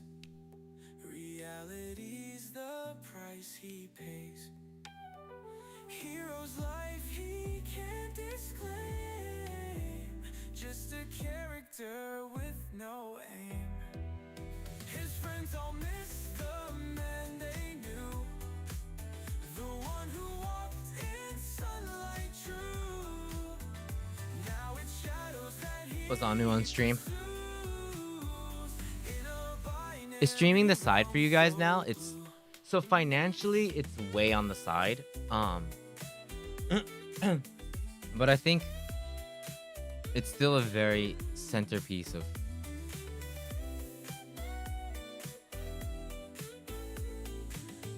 my life, I guess, if that makes sense.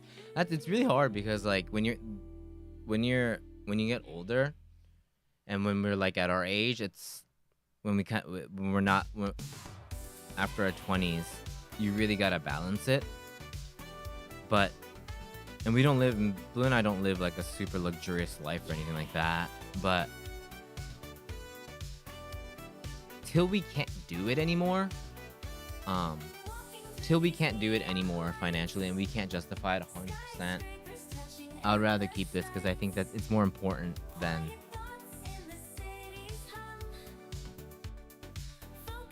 it's really important to have this for us. So like we'll do like there's ways to like do events, and then people are so like the thing about our stream that I've realized is that when we ask for help or like we need help or we do an event that requires something, people come through like crazy. And that really helps, you know? And that's kind of goes back to that whole thing about trust. And it's like, if we didn't have that, then people wouldn't sub. People wouldn't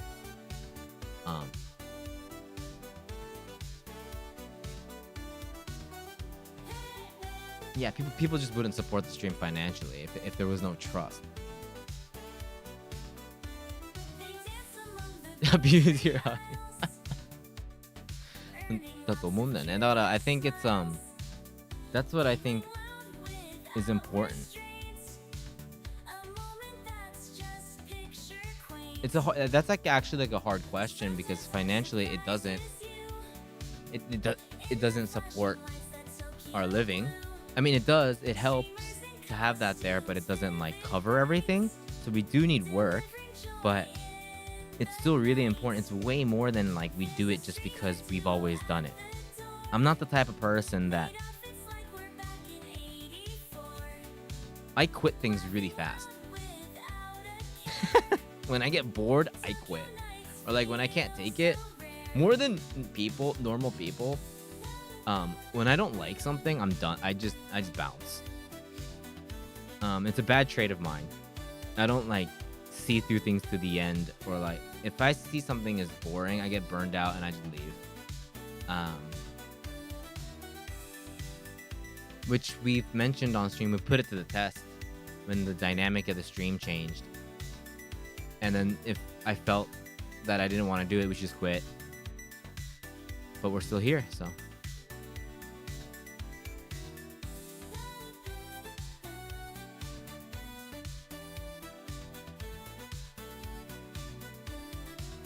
Yeah, I never fit. Yeah, and I think, I mean, my band only lasted 4 years. My next band only lasted 2. This is the longest thing that's ever lasted. This is the longest thing. But I understand why these things last long, because you kind of just like, I realize like people kind of get into this motion like, I'm a streamer, so I must stream. This is my identity. And I was like, damn, the same thing happened to me with music, where I was like, that's my worth. That's all I can do. Since when I was in high school, that's all I did. And so that's all I'm good at doing. Not singing, but like, that's my identity. So I can totally see that kind of like, they don't feel like themselves if they don't stream, but you don't actually know what that means. Because hitting go live on OBS doesn't specifically make you a streamer, right? I mean, it kind of does, but it doesn't, you know? It's way more nuanced than that. So like, I think it's so I can see why people do this for a long time without even knowing it, and I think we're kind of in that in the sense that we've done it longer and it doesn't feel that long. But I would like to think that I'm very aware of why we're here, why I'm here, why I'm doing this. Kana? Ego? I mean, definitely. There's got to be a part of that, right? There's got to be ego in if you're performing. It's a very important part of it. There's a part of me that believes that I can put on good streams and that I can do fun streams and stuff like that, but yeah.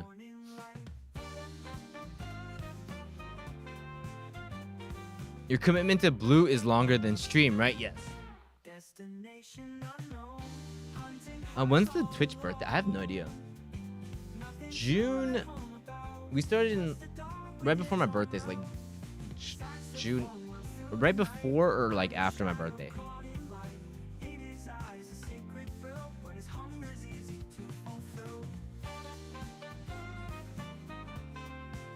Right, not just continuing it for the sake of doing it. そうなんだよ. And it's super easy. So you see these arcs of people that have been on for a while, and it's really hard for them to depart from it. Because it's like,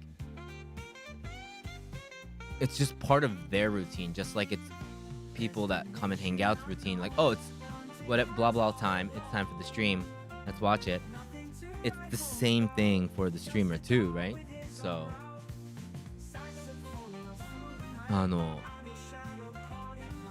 sometimes people might like, and you can tell, you guys can tell more than anyone. Oh, this person's having a bad day.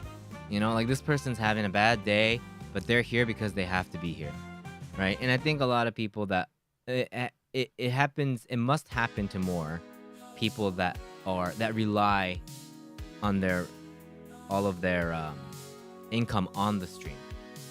Yeah, like the streamer, like you can tell, like, oh, the streamer's not having a good day. Like the streamer's like doing this because they have to. They're just having a low day type thing, right? And like, that's why it's hard. Because as soon as you rely your all of your income on this, and streaming is so frequent. It's so frequent, it's so raw, and it's a long period of time, right? It's hours on end, almost for a really long time, no edits, so they can see the faces that you constantly make, the comments that you make, nothing gets edited out. So it's really easy to tell all of that stuff. And it's not like behind the scenes content either. You're on stage, like you're on. So I can't imagine, like it would be so hard to do that. I mean, there's ideas and visions that I have if we were at a place where this would be constantly, we would be able to sustain this as our only income. But that's hard because the people that it seems like it's happening, no, they're putting in the work and they are like making sure, because it's still not sustainable. It's still not sustainable, so they still got to keep doing it.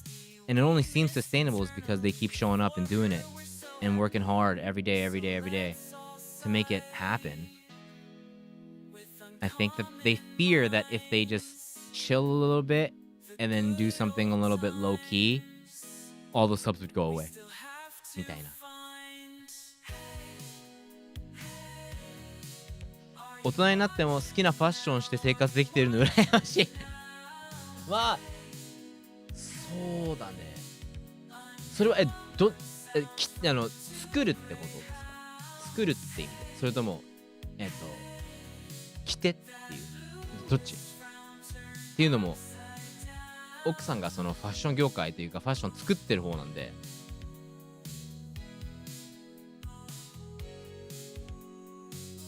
Taking a day off takes its toll on streamers. It's pretty wild. It does. I totally get it. Like it it like stresses them out, and I get that it never stresses us out if we need to take a day off or anything, but uh I can't imagine how tough that life is じゃない？あ、そういうことね。なるほどなるほど。そう、俺昔の仕事でも仕事辞めたんですけど、2年前。その時はね、こんな感じで行けたんだけど、そういうちょっと特殊な会社ではあったんですけど、そうだよな。無理だね。でも、こんな感じだから、もうどうしようもない感じだから、普通の会社だと生きていけないというか、生き残れないと思うんで、それができる人はマジですごいなと思う。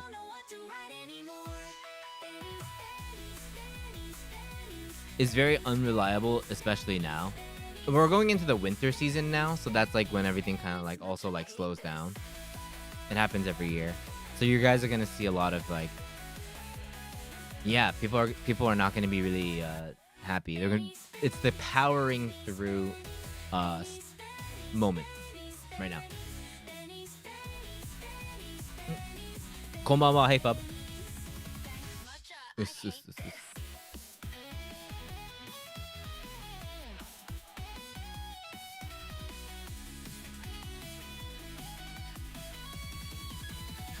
When's the best time to get followers?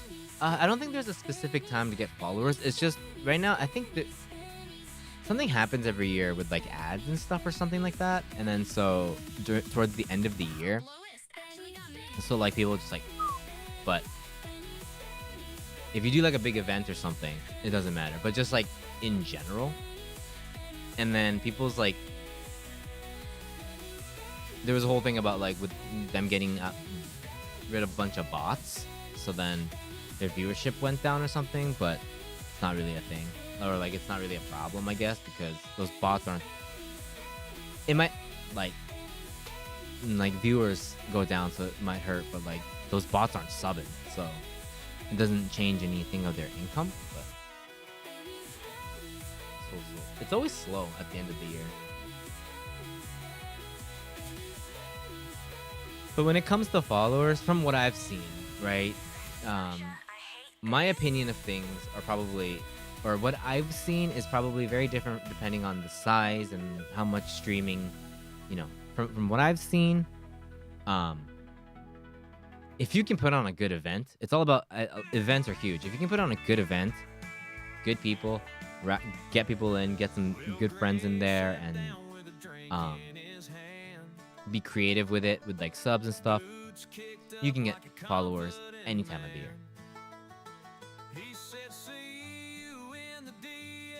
I had the chance to go to onsen near Nagano that was not as strict about piercings or tattoos, but it was still a bit embarrassing. Or do you have a lot? I got kicked out of an onsen once because, not because the people there kicked me out, but because there was an old man that told the people. And then if another customer says something, they have to kick me out. So I have a lot and I'm a lady. Yeah, same thing happened to Blue too. I'm happy that you got the onsen experience. I love the onsen experience. I have to go in so quick though, so I don't get caught by other people. Majide. Oh yeah, and then she got told off at the gym too, yeah.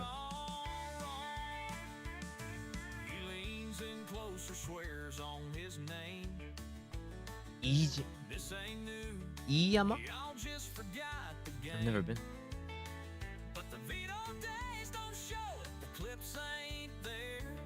The place that I went to was like some random, I don't even know where it was, but it was like a collab with Doraemon. So like in the onsen, there were just like Doraemons everywhere.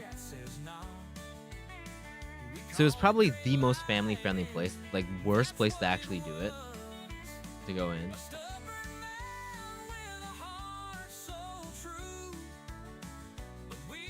So I went on a family trip, went onto an onsen, went early in the morning, and it was just me and this other guy, and he was also tatted up. So we had a moment. Not a moment.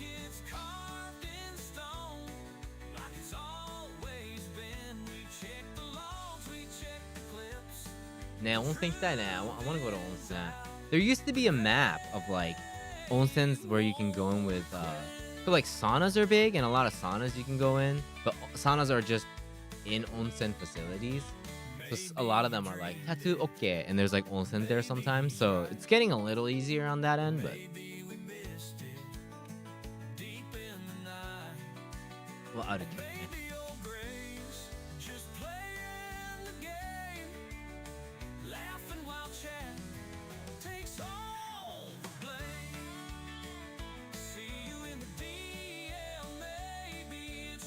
After that, it's like I don't know if Japan or Tokyo has been more loose. I can't go to like water parks. Not that I really want to, but like specifically, but I can't. Not being able to go to Summerland anymore. Tokyo Samarando is like I used to go every year. Like back in middle school, it was always like with the girl that I liked, and it was like, you know, it was like this like. It was with a bunch of friends, but then like it's a good memory, but it can't go anymore. Do you think the tattoo thing will ever change? No, I don't think so.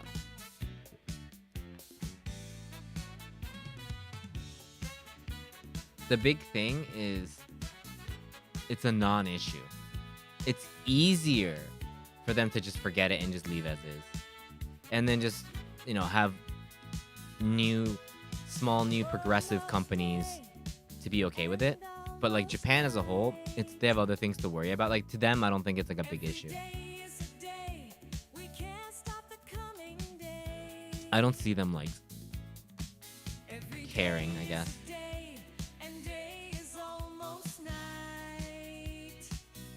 So unless like, well, maybe tourism might change stuff a little bit.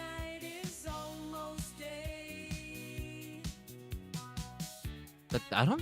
It must be possible, but it must be such a hassle for these, because they probably have to.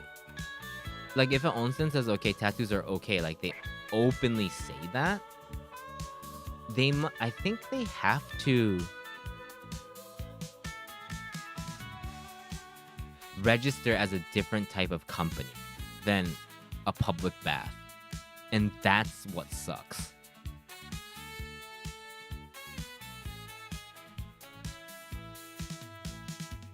That's my guess. If they wanted to, they probably could, but they would have to register as something different than what all public baths are. So a lot of places that are okay, they don't say it. Or they'll say it, but they'll say it and it'll be on the sign, but it's like, if you know, you know, type thing. There was one place, I think it was in Nagoya or Osaka, that I went to, and there was more people that were tatted. Because I didn't like, this is disgusting, but like we didn't bathe for like, we didn't shower for like 3 days. And we were in Osaka, and then we were all disgusting, and then one of the local guys were like, all right, there's a place, you guys can go, you guys should go. And then we went in and everybody was tatted, so we're like, oh, thank God, home.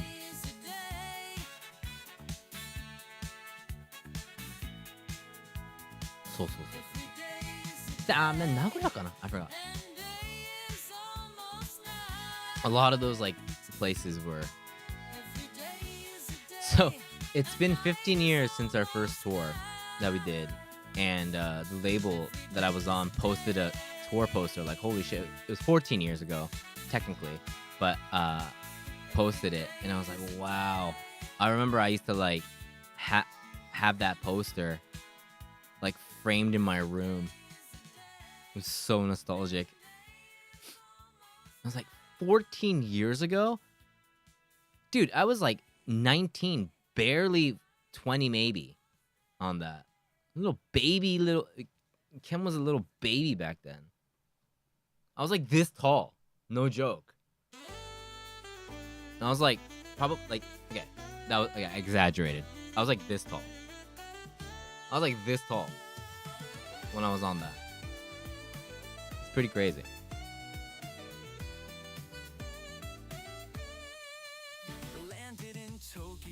I was a little baby, man.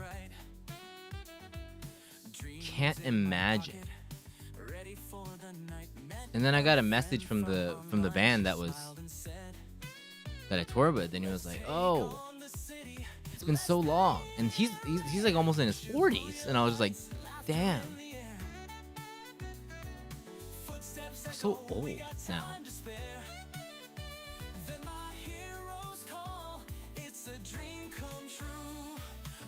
It's been very long. Okay, in that image in stream memes, I remember that photo so well. We were playing with a band called Melt Banana that night. Melt Banana is a crazy band, and they're like legendary.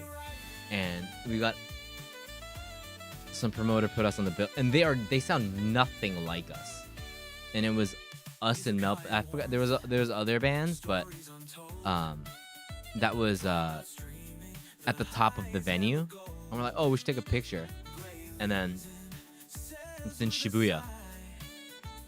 It used to be called Tsutaya O East, but then now Spotify bought it out and it's called Spotify O East. But that's on top of there. Yeah, I still remember that photo. I lost that shirt. It got ripped.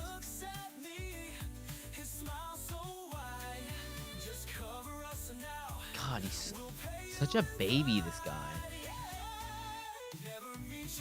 Little baby, man. Stay. So. You go there. You go up that hill, and then you go into. There's the guy waiting in front of the venue, and then you actually go inside the venue.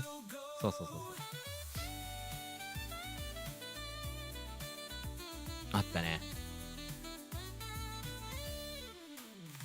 I need to go to a Bonenkai with the guys. Or the,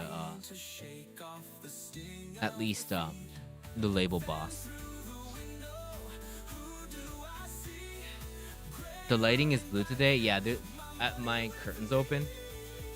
Usually I have it closed, but I was like, it's a nice day.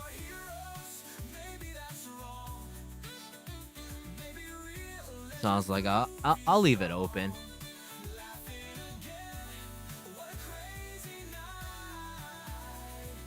What am I doing today? I have to go. Oh, I have to go to the clinic. I'm out of medication, so I have to go today. Not yet, but.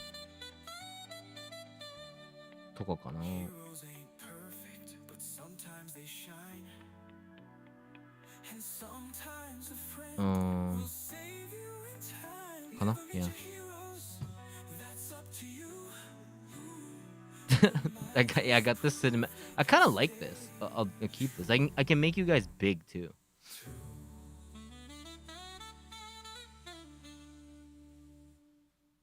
If it starts turning red, then you know I got the Hinako effect on. So Blue still has not told me what the next thing is. I don't know what our next game's gonna be. She still has she's keeping it a secret or some shit. I don't even know.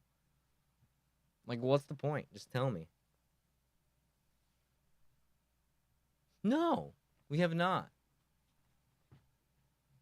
I don't know. I don't know what it is, but she's like, we must discuss. And I was like, okay. If we must discuss, then we must discuss. I'm okay with that.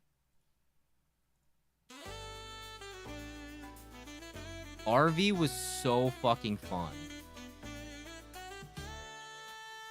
RV was hilarious. I was dying. What was that? That was... Oh my god. RV was so fun. We gotta do... We gotta get, like, different people. We gotta... Oh my god. We must discuss, you must agree. Pretty much, yeah. No, I just have to be in the room when she says it. and then I don't have a choice. Okay, okay.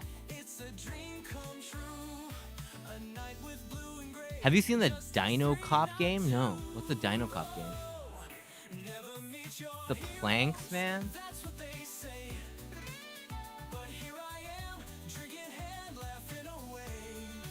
It's crazy. I think what just got me was just Blue's character. Blue's character and Blue's like.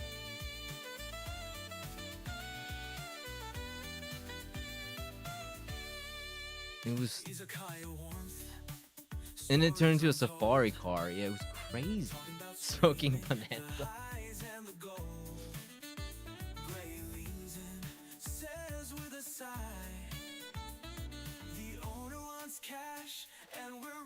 You got auto modded? What was I was gonna say something.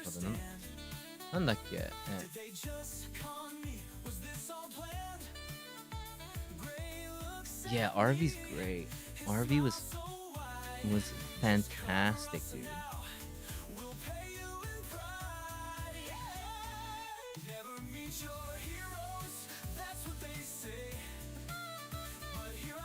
I forgot. What's this Dino Cop game, Asa? I know Death Grounds came out. And another one. Yow!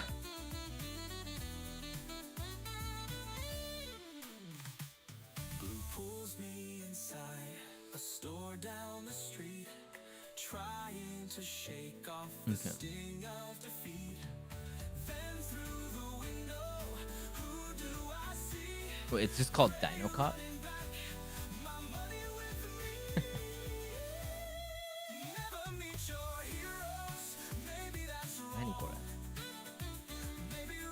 What is this?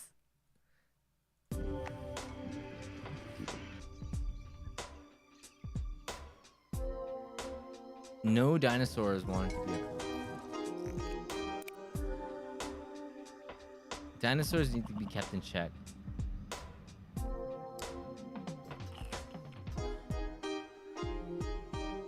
Okay. This is so cute.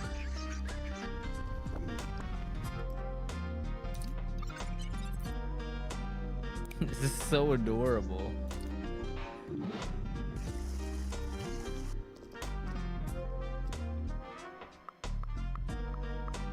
I like this trend, you guys. Keep the dino trend coming.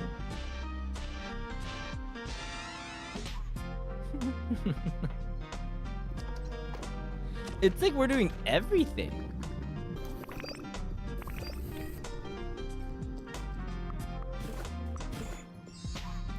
Oh, we got the Riz.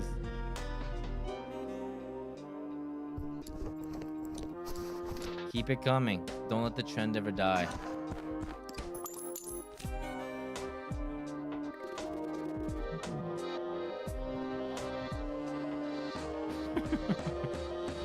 Ooh, I like that punk one. I want a mohawk. Oh, it just dropped or it's about to drop? Download the demo. Dino Cop, dude. Wishlist that.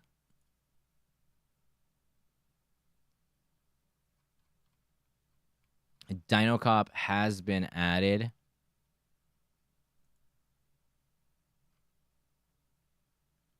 Whoa, wait, there's a demo for that Subliminal game. This one? 知ってるこれ? We watched it on stream, and I wishlisted it ages ago. But there's a demo out? Ooh. Yeah, this one?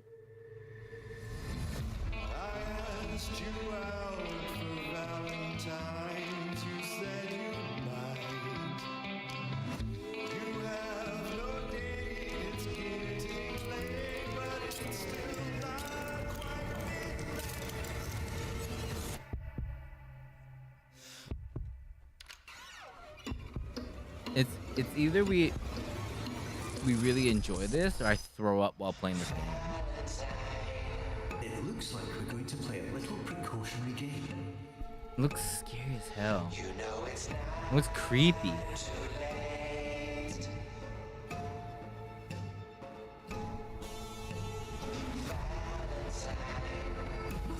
Here is particularly helpful.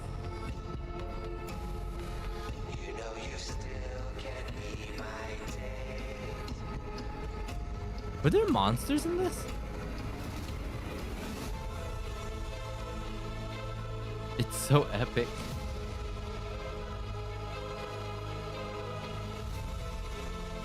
Look at that. Lakwe.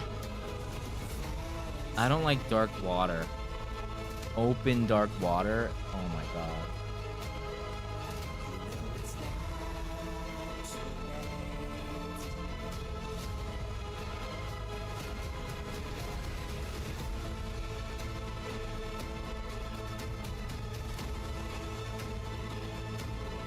Looks like there's so many stages. Nani kore? Okay, yeah, there's a beast.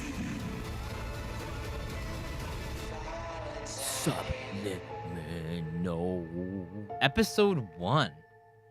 Ooh, it's episodic? Okay.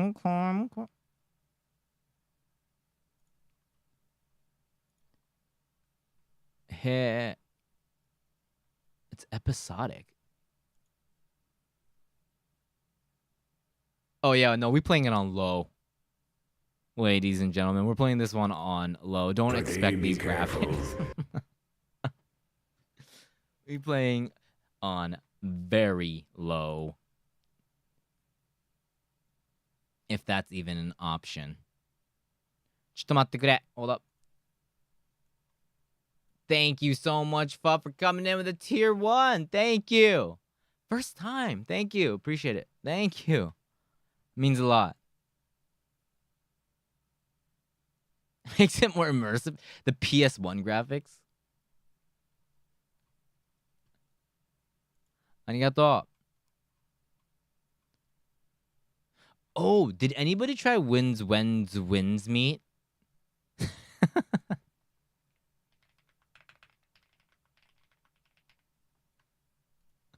We tried downloading it yesterday and it was like 100 gigs and we're like, okay, we can't do it today. When Wins Meet. What's up, Julius?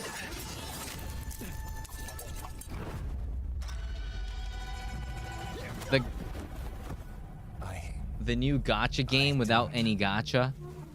Do you know the road up ahead? The free-to-play open world game that is gacha-less. Same as you, a wanderer. 100 gigs is wild.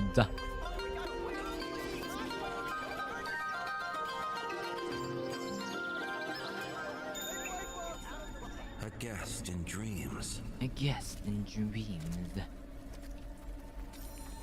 Yet unaware. I want to see someone review this game before I get ready for 100 gigabyte download. This time, I'll be the villain. I want to be that guy. The drunk martial artist. I have been on this path too long now. The street was filled. Can we not? Yeah, we probably can't do character creator, huh? We can't create our own character. It seems like we're set with that guy.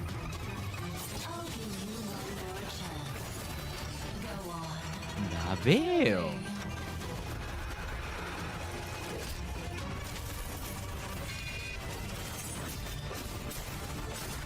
Demo. Yeah, it all really depends on how smooth gameplay is. If I don't go back, what'll happen to the others? Life or death. Mere such an unseemly struggle. Yeah, what's the IGN review? You've got a This is all like just mostly cinematic. It's hard to tell. Is IGN saying it's good? Or is it bonky? IGN review of when the wins a mente, wins win me. Exercise and maximalism. Its sprawling world is a vibrant wuxia love letter filled with over-the-top characters who can practically fly through the air, grand Nice. odes to the beauty of the natural world, and the dark political sorcery that threatens all of that on a daily basis. Okay. Combat is a Game roasted. Okay, enjoyable we'll get the ebb and flow comments after that is this. full of style and substance, but at a slower pace than you might think from just watching it. Slower pace. The collage of the stories it tells, both the main saga and the innumerable side fables, Okay. are a turbulent gust of ups and downs both thematically and in quality. But unfortunately, the journey to experience it all is pocked by the steep cliffs of jarring late-game progression pacing and rocky valleys jagged with dizzying amounts of micromanagement that turns the very idea of interacting with its RPG systems into stone. So it has a lot of things that you have to do. Okay. Let's see. The fictional version of 10th century China where winds meet is set in a politically broken place, where powerful clans fight to divvy up the region, both with open Story warfare way and up. subterfuge. Story's fun. I It's want to know the perfect game backdrop for system. you and orphan sense. All change daily and All of their Buddhist commune. Should father be home by now? Another starts with me sneaking a nobleman out of. Oh, his these are the mansion different because- quests. Look at you. You can equip 2 at a time, but I spent almost all of my playthrough as a tank, with a spear and a glaive that would buff each other when I use specific abilities in certain combinations. Though, Okay. that's partially because it's often a real pain in the ass to find alternatives worth using. Okay. All of the ability chaining and buff management makes Where Winds Meet feel much more like an MMO than an action game. Was that Matt?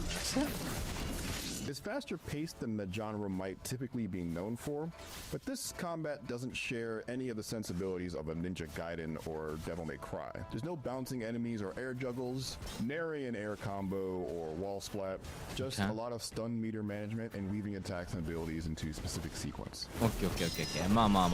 That's I mean the stamina part. The tech was is- right at home we've to seen that, me and we as play a games like lapsed that. Yeah. MMO guy. Managing when to defend and when to go all out felt almost identical to a Dark Knight in Final Fantasy XIV, except with an active block, parry, and dodge. These tools do help break up the sort of autopilot syndrome of many MMO battles, especially the parry, which becomes so important that there is even an auto parry system you can toggle on and Auto off parry? using regenerating resources called insight points to spend okay. as get out of jail Ma. free cards when an incoming attack is about to land. This was a great system for me to play around with early on, and I still appreciate it as a clever way to blunt some of the difficulty spikes for people who need it. Yeah, I think that's a good. MMO but rowdier combat shine the most against groups of regular enemies.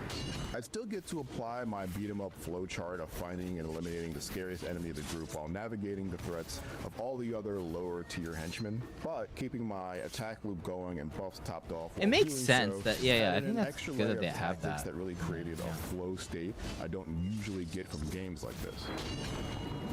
Of course, these enemies aren't very diverse, largely the same types of guys in different faction garb, with a special gang-specific unit to spice it up.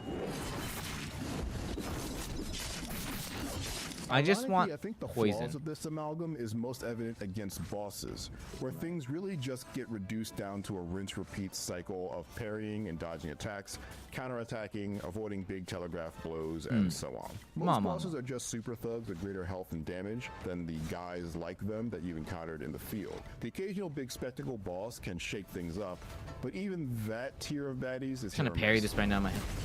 Chinese lion dancers in a full connected costume that hops on beams and shoots fireworks at you? Hit. A late chapter 1 boss that seems to be attempting to recall Sekiro's Lady Butterfly fight from memory? Miss. Miss? 다메난다. There was a little dancing lion Vast there. open world is overflowing with things to find and do when your I guess adventure dancing begins. dragon. Especially early on, I was pretty regularly surprised by some of the mostly silly things I stumbled across. Like No, a not the bear. practicing I'm scared Tai of Chi. bears right But now, that's so can not we- simply there for a chuckle? You can actually spy on it and, through careful study, learn Tai Chi too. With it, I could then channel the power of the wind to yeet this very bear into some nearby rocks. What? make it to General Shrine. When time permitted, What the I always stepped aside to try to use my mystic arts to solve puzzles in That's the wild. wild. Okay. Where Winds Meet's big problem, though, is that it's filled wall to wall with other activities that come nowhere close to this sort of ingenuity. There are some jobs you can pick up that make a good first impression, like a healing minigame that turns curing diseases or setting broken bones into a card battler. But that doesn't evolve much and doesn't really reward you meaningfully as you progress with the martial ranks. arts, they Most eat everything the else bear. are versions of the sorts of things you'll see in any open world RPG like this, none of which change the well-worn formula of these distractions in a way that make checking each one out more than a couple of times feel worth the trip. Okay. I mean, this is really And unique. that's despite the fact that they all dump a bunch of loot on you every time you succeed. Just about everything you do in this game does, but very little of what you're given is even worth opening your inventory to take a second look at. It's not that it's all worthless. Chances are it's going to include potions or food items that are Fishing, going to be sign auto-used when me up, necessary, yeah. or the various crafting and upgrade Right, materials. 'cause you're probably gonna that will make it wait into patiently something, deep in right? your Like- pockets for when you occasionally need them. Yeah. But my only relationship to any of this stuff is hoping I have enough of it when it's time to level up. Same with gear, which I just slot in whenever it's time to make my overall power level rise. Weapons, armor, and accessories all have little nuances to increase things like crit rate and damage by small percentages, including set bonuses if you As a match pairs free-to-play of items with game, similar set Yaba? symbols. But this wall of text approach to equipment with tons of micromanagement is off-putting and not even very impactful until the end game. I often just click the super handy quick advance button in the bottom corner that spends all of your resources to upgrade everything in a manner it deems fit. An option whose mere existence sort of makes a more damning argument against these The thing is, there's not even a gacha in this game. There are milestones that freeze your ability to continue leveling up at certain points until you pass what's called Isn't a it breakthrough just test, close? pitting you against waves of enemies that you must slay in a certain time frame in order to move on. These tests can eventually get tough, and passing raises your max level, but it then undermines that progress by also raising the collective strength of all of your enemies. Annoyingly, main story quests start to become level gated as you approach the end, meaning you have no option but to grind experience in order to eventually pass these literal DPS checks. And even when you do, Okay, a that's fine. breakthrough test might require you to wait real life hours before you can move on to the next tier, as it did for me on 2 occasions by gating my progress behind daily server updates, making me jump through a bunch of hoops to progress, only to tell me that I'm actually moving faster than intended is ridiculous. Don't tell me how to waste my life. なるほどね。まあ。 Gliding across the windy shores, rolling hills, craggy mountains, and So you bustling can't towns just of the grind Jingu through the is a whole breezy thing experience thanks to your in generous in triple one jump sitting. and wall running abilities when they actually work. That is. During every play session They and have a- inexplicable intervals of time, these features will just inevitably stop working entirely, only to just be fixed when I log out and log back in. This doesn't make navigating all the mixed terrain a problem, but some hidden chests or activities that require these extra movement options From being are OP, temporarily right? Yeah, taken and you off the can't table buy for time in reasons this that game, never like- feel good. Navigating lagging menus to sort out your gear, check the map, or level up your abilities can be a chore as well. Fumbling It's like their attempt to really make it no microtransactions in terms of progression of the game, because you can like buy stamina and stuff like that in other games, but it's really stopping you. It's really stopping any microtransactions to progress gameplay, which is interesting. Now we have to wait. People are like mad that they have to wait. through sub-menus to click a tooltip so that I could read a further item description or find out where something was on the map. I think was it's smart. always a draining experience. The world of Where Winds Meet could have done with a couple dozen fewer of its random 5-minute mini quests if it meant spending more time making the process of flipping through all of these spreadsheets less painful. Okay, so there's a lot of You menus. can play a lot of Where Winds Meet co-op, but servers were pretty scarce pre-launch, and finding people to run multiplayer-focused events wasn't possible. I did at least get to take on the big raid-style bosses thanks to a full CPU party option. These CPU automated なんだ。 party members were CPU. confident enough to do the Simon Says required to minimize damage when necessary, but if they weren't basically immortal, I'm not sure they would have had the chops to kill any of these scary enemies. I'm sure my experience here is not representative of the design intention of these big co-op romps, but I'm still glad I could get access to the novel items they drop without having to find 5 of my own friends to do so. Greetings. Look, we really don't have what you... Okay. Perhaps there's a version of Where Winds Meet that isn't throttled by the storm of its own lofty aspirations. It has a great understanding of what makes wuxia such a compelling subgenre of fantasy fiction, bleeding into a vibrancy of its characters and the flair of its combat. It's crazy, dude. Clear very quickly that the attempt to shove as many kinds of experiences into one game, open world adventure, action-heavy MMO, musical rhythm game, card battler, etc., only ensures that none of these elements reach their full potential. Instead, Where Winds Meet is an amusement park where every ride is being run at half speed, and the sugary treats at the concession stands come with piles of paperwork to complete before you can chow down. For more action, check out our reviews of Hyrule Warriors Age of Imprisonment or Ninja Gaiden 4. I guess the one thing that really actually matters, or one thing that they leave out, is that this is free. Normally, like, I don't think price... I mean, price is a factor, but this is free. It's crazy to me, dude.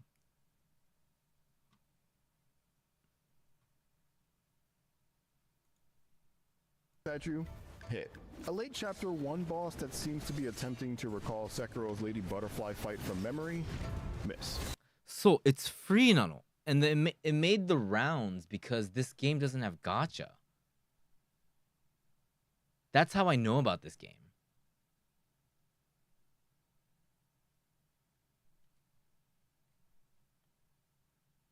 I think it's only for, like, I'm gonna go to the bathroom, but I think the thing is like, clothes? Yeah, there's a parry. I gotta get on it. There are ways to put dots in. Let's go. No, when you consider that, that's pretty... Yabin. For sure, like, it might not be like everything is super fleshed out, but the stuff that you can do is wild. A pair of dreamers just passing through. Coffee steams up in the mug. Ken gives Anu's ear a gentle tug. Boy, we're gonna make them laugh today. They've got that bond that never frays. Still too early for the sun to rise, but Ken's got love in his tired eyes. Anu's by his side, a faithful friend. Together they'll stream till the very end. Screens glow bright in the morning gloom. Ken's voice fills up the quiet room. Viewers log in with smiles they bring. They know that Ken and Anu. And then there's an anime version of this coming out. If this succeeds, no one's gonna play gacha games anymore except for people that already play. You're the best, you nerd. It's like a new wave. With hearts and cheer. They're a family, that much is clear. So why not? Still too early for the sun to rise. But Ken's got This is like a new Genshin. How many years is Genshin around? Started like 2020 or something like that.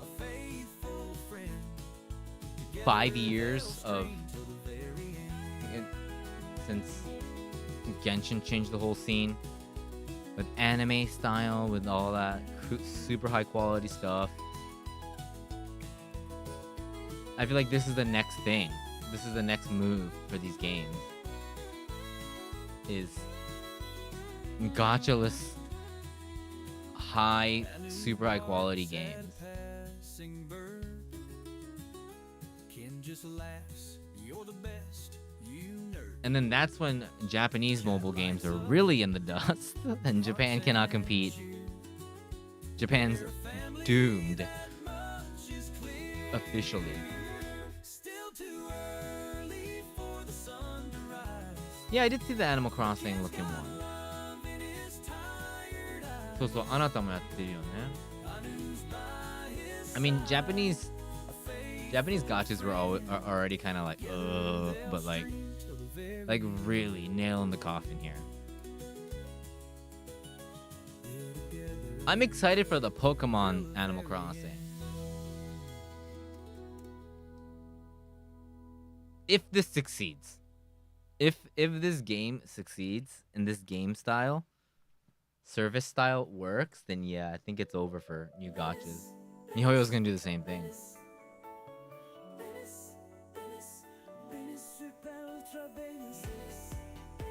Because why wouldn't they, right?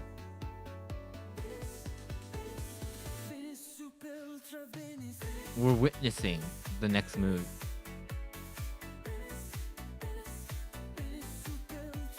That god. Are you alright?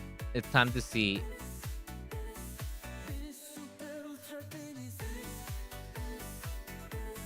Pokowa Pokemon. Is that what it's called?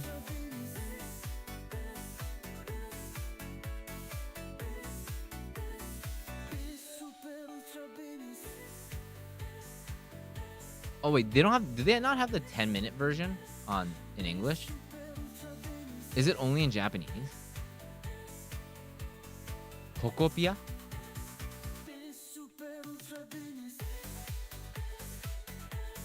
They have it.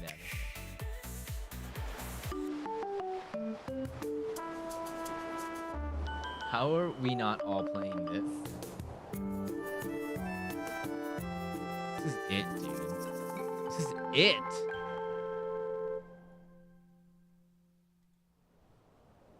It's so I like, and I'm not even like being sarcastic. I think this is such a good idea. This is such a move, man. This is such a good move. Good on them. I hope this game fucking rules.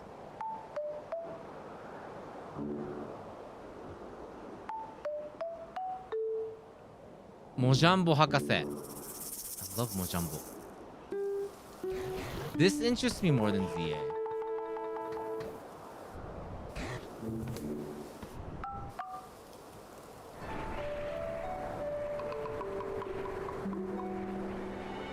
Professor Mojambo. No, to me this does. Nanka ne. Like, I haven't played both of them, but like, initial impression, I'm like, yeah.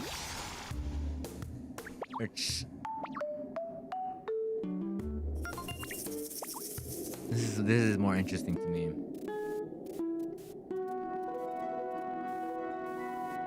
As a spin-off. It's this looks really fun. I'm no like ZA people that are playing it, they're enjoying it, and I'm sure it's great. But just like from the trailers, there's something that speaks to me about this game. Well, would you look at that? Would you? Ditto's found a rather unique-looking Tangrowth to chat with. His name is Tangrowth. Let's have a listen. Mojambo. Oh, I suppose you might not fully understand what they're saying. So how about I interpret? Ahem. Gadzooks! A human? Wait a moment. Are you a Ditto? Please call me Professor Tangrowth. It's been quite some time since I last laid eyes on Of course, like, a yeah, you can like human turn or another into Pokemon. derpy, like Lapras This place was and once home to Dragonites. many It's so, oh my humans. god. But now it's, well, what you see. The grass and trees are withered and dry, and all those humans and Pokemon who once lived here, they're gone. But that was then. Things have changed. Out of nowhere, I met you. Hope springs anew. Ditto What do you deserves a say? game. Will you help me restore this land to the lively place it once was? That might make it possible to see a world overflowing with Pokemon again, just like the old days. Oh ho! So you'll help? Wonderful! I feel quite inspired myself. We can do like obstacle courses. A ray of Like we hope did in has Animal finally Crossing. shone on the lonely And you guys can come to the Professor island and we can all, Tangrowth. And but they'll be all hardened by that Pokemon warmth, themed. Ditto and the professor begin rebuilding the world anew. Create habitats. Dragon and Quest meet Builders meets Animal Pokemon. Crossing. From what yeah, what it looks like. Habitats will attract Pokemon. Different Pokemon are attracted to different habitats. If you want to make lots of friends, you'll need to create habitats that suit each Pokemon's individual preferences. So you like don't know, right? What And then happens they'll if just you like place a randomly fishing pop rod in a out, I'm chair by guessing. the You seashore? just gotta try Look, different things. A Magikarp. Pokemon with big personalities will appear in the diverse habitats you create. Where's Wonder if a Toothington? Pokemon is rustling around in there. Give me my Toothington. Surely it's only trash. Ah! Trubbish. Learn moves Or the from one before it. Pokemon. Your new Pokemon friends may teach you their signature moves, like So you get to Squirtle's learn. water gun. It can revitalize dried up things. Use the moves you learn to refresh the land, clear paths, till fields, grow I just like how it's vegetables, like it and perfectly more. works for Ditto. Expanding the places you can visit and what you can achieve. Certain Pokemon Well, can I love also this part. teach you special moves. For example, you can transform into Lapras. While Ditto might not Dude. start out as the best swimmer, this transformation makes Guys, traveling look, to distant guys. islands a breeze. By transforming into Dragonite, you can reach far-off places.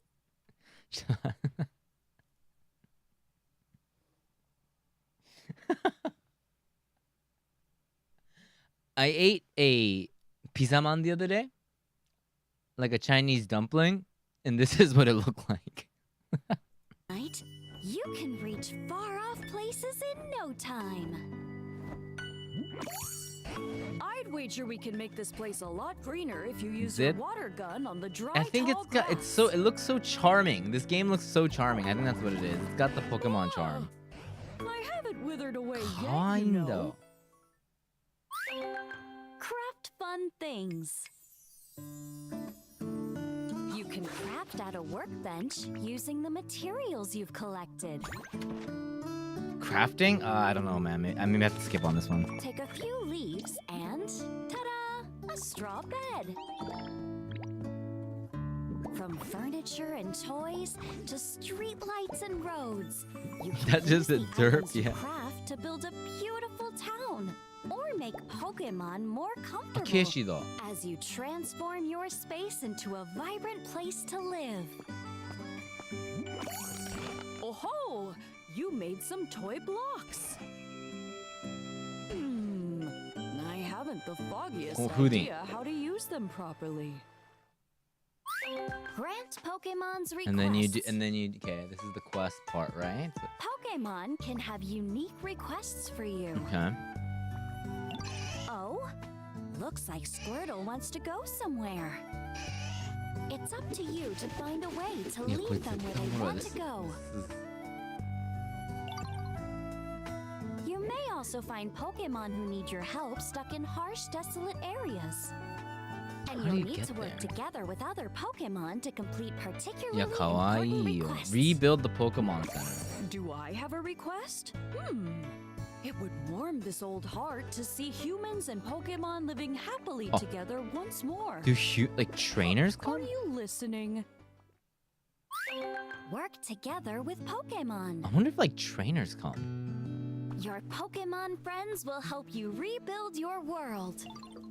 They can light campfires, water plants, help crops grow, get light shining, and so much more. Can they build guns? If you work together with several Pokemon, you can even build grand houses. Can they build guns for us? Although, upon closer inspection, this Pikachu has a rather curious expression. Kawaii. So many ways to play. Kawaii yo. Snap a photo of your new renovations. Say cheese. Look how cute You that can human capture Ditto your is. memories and add them to your album. Then Character change up your creator, look. let's go. Yeah, the pals, dude. Not a kawaii. And Oh, don't those were forget to trainers. decorate your room. With multiplayer, up to 4 friends can join in the fun. So why not build a delightful life together with your closest friends? Arama. Game share is also supported, so you can share the game with someone So the who clothes is doesn't like own it. they're and also play together they're on referencing Nintendo trainers that Switch you fight. or Nintendo That's cool. Switch 2 systems. Oh, you've changed up your look. Ah, Now, why does seeing you like Kasumi-chan. this make my eyes a bit misty? Kasumi da. Whether solo or with My friends, steady. you're free to do whatever you want. From granting Pokemon requests to building the town of your dreams. My steady. Set out on an adventure to create Why a is flourishing everyone a world dang where Ditto? Pokemon live in peace and comfort. So, no humans allowed? What else is waiting for you?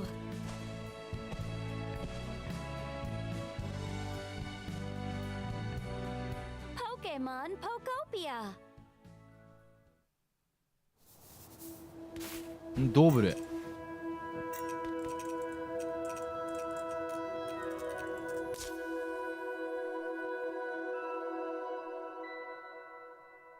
The secret trailer. Humans gonna fuck everything. Yeah? Pikachu died?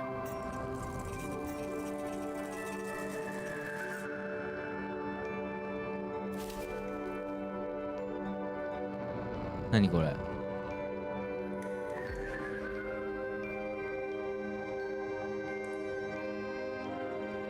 He's it's a Snorlax moss? Everyone's dead. Dead Pikachu DLC? Early purchase bonus, you can receive an in-game Ditto rug. Well, that's gonna give him away. Kawaii. See that's good job. That's such a good idea. 死んでんだけど Pikachu died. Pikachu? People wanted a darker Pokemon game. They get a post-apocalyptic Ditto game. Revealed in Pokemon.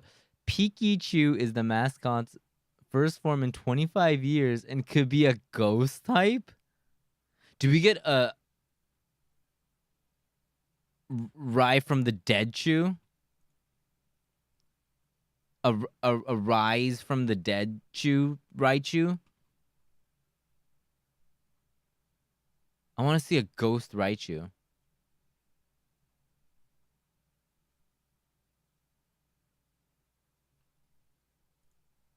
Look at this. I was so hyped until I see the price. もういいじゃん. Well, let's stop talking about that. I'm so もういいから. もういいから. Games are expensive. We're done with that. もういいから。本当に。しょうがねえから。Things are just expensive. Things are getting expensive.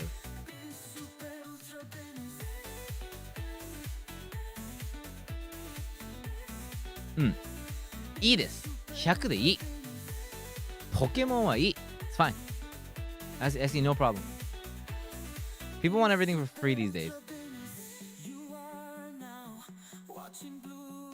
Everything, our rent is getting expensive. That's just how the world is. しょうがない。しょうがない。If there is a IP that should be getting the money, it should. Pokemon よくない? I have no problem with of all IPs. Pokemon charging higher. 全然いいと思う。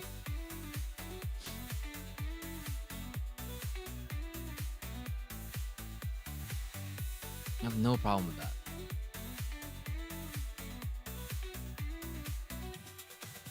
How much was ZA? ZA ga? So is it because it's like a smaller game then? Pokemon ZA.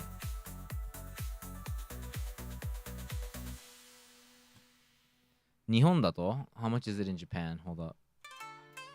ほんとね, game prices being 100, that whole argument, I was always just like, もうしょうがない. It's like, it's just I don't think they're raising it because they wanna. That's めんどくさい as hell.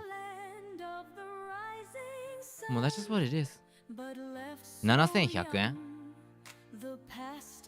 7,100 yen, and then, okay, so it's 7,100 yen over here. And then, Pokopia is what?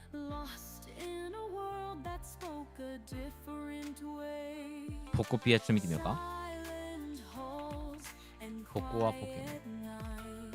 が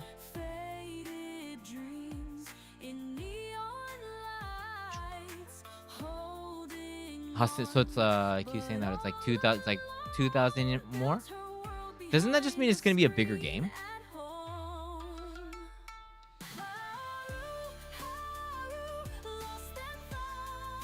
I don't think they're selling the same volume thing for same price, right? Or that would be my first thing.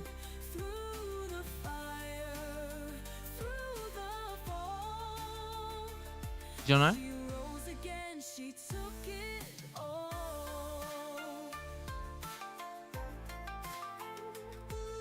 Wouldn't that be your first? Why is the first thing that everyone thinks it's the same exact volume, same exact game for a different price? That wouldn't really make sense. Wouldn't you expect it to be? Because we don't even know, right? Wouldn't that be your first? Wouldn't you be excited that the game is probably a big game? That's my first thought. Oh, this game is probably bigger than ZA. Like it has not like just some kids like, let's just make this more expensive for fucking funsies.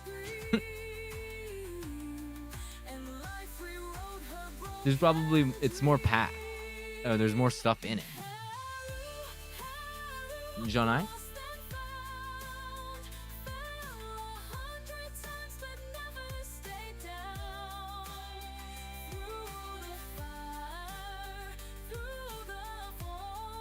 The show, it's speculation, right?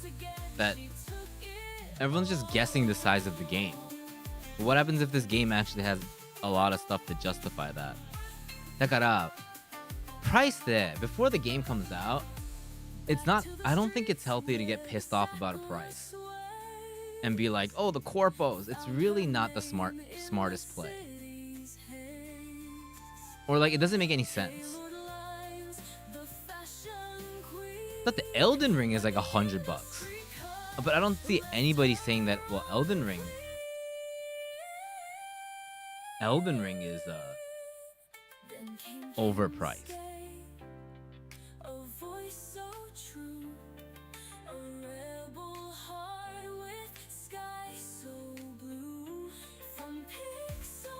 People are actually like, when they dropped like the new mode in Night Rain, they were like, wait, this is free? Oh, let's see. Elden Ring. If you, yeah. なんか、まあでもわかるけど、I understand if it's like, わかんない. Maybe if I was like in my 20s or something, and I was like, I mean, it is expensive, but like, Pokemon does it. It's Pokemon.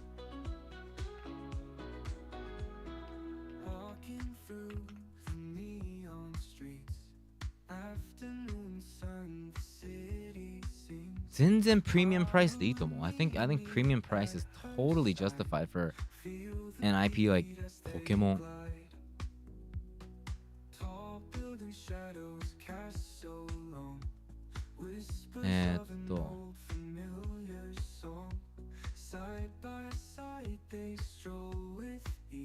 Yeah, for us it's 9,000 yen for 9,000 yen. Digital version with the DLC is 9,000 yen with Shadow of the Earth Tree. So I guess it did go in price. It went down in price. Because Elden Ring alone used to be... We bought it for 10,000 yen. Sorry, 9,000 yen. So it did make it cheaper because Shadow of the Earth Tree was like 4,000 yen. But now you can just buy both of them for 9. So it's cheaper now. That's too cheap, by the way. That's like, what are you doing? For Elden Ring main game and Elden Ring Shadow of the Earth Tree for 9,000 yen, that's too cheap. What are you doing?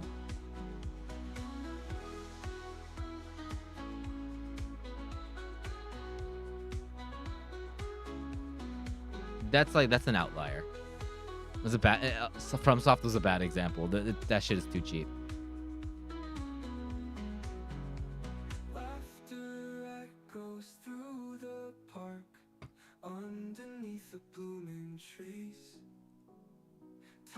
I imagine some of the game prices increases are simply due to the rising. Yeah, of course. Yeah, you're absolutely. That's like obvious, right? But people just look at the price and it going up, even though it was the same price like when the SNES was out. People completely forget about all of that. They just see a number go up, and they go, "Damn, that's so corpo."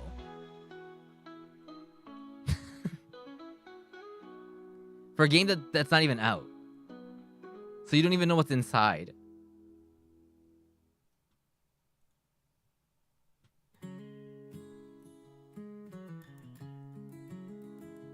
Down by the willows.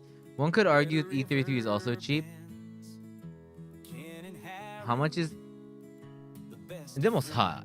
So this is where this comes in, right? So how much is Expedition 33? What, like 50? 50 bucks or something like that, I'm guessing? Yeah, okay, so it's over here, it's like 7,000 yen.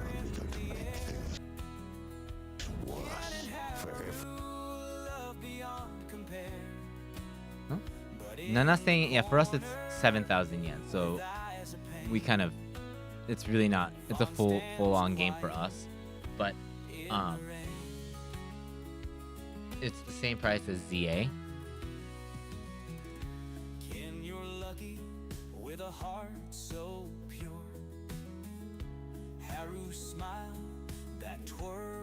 But if it's cheaper in the US, it's because they don't have a name, right? They came out like it's like they don't have that legacy buff.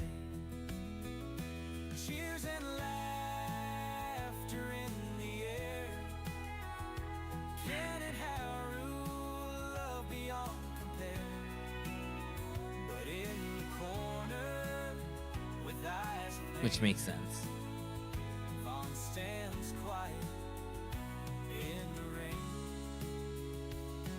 Once you see what the game's all about, you're like, damn, this is like $150 worth.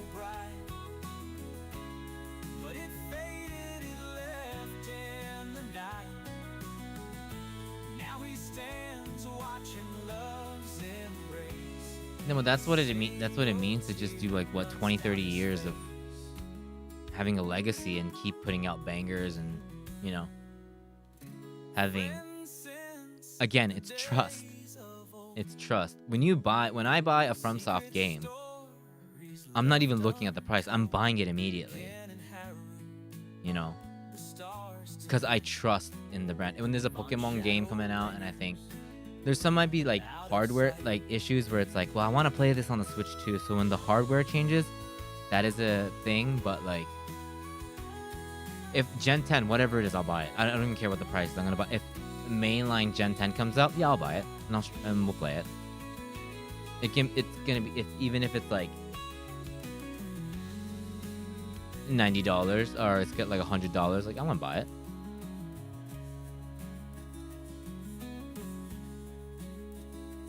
So it's all about trust, I think.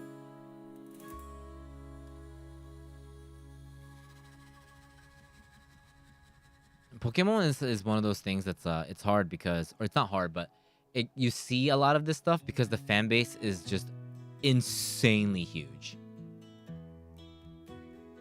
It's like no other IP can compare with how popular that is. It's not because it's being hated more or they're doing bad stuff. It's not that. It's just that it's just astronomically bigger than every single IP out there. That's it. They're not doing anything bad. They're not doing...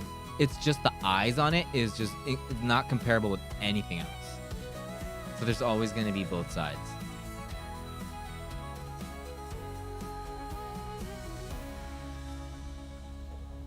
That's what happens being like literally the biggest IP.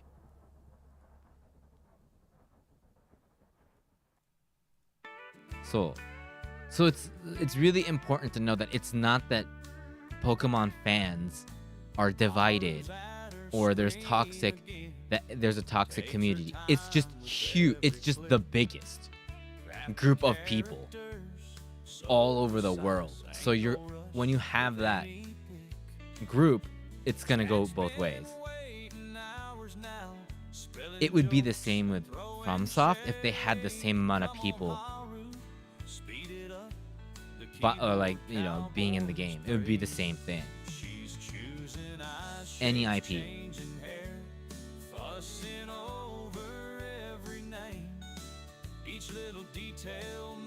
What's crazy is that Pokemon has consistently been putting out stuff. You get 100 people in a room, you'll get one argument. You get 6 million people in one room. No matter what it is, it's gonna get divided, right?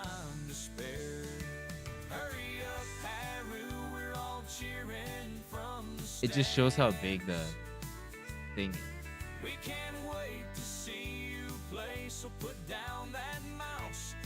So it's really not like you can't even I put FromSoft just because it's the first thing in my head, but you can't even compare it. Because if FromSoft had the same fan base as Pokemon, the same exact thing would happen with anything. Nandemo. Anything.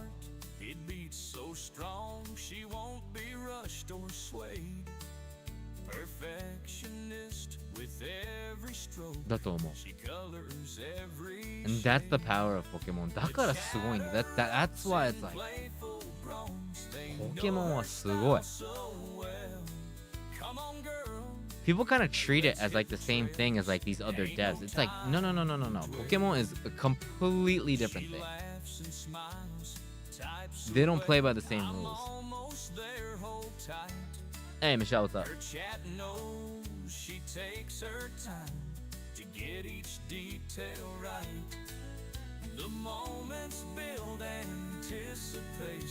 Yeah, anything that Pokemon puts out, I'm just like, holy shit.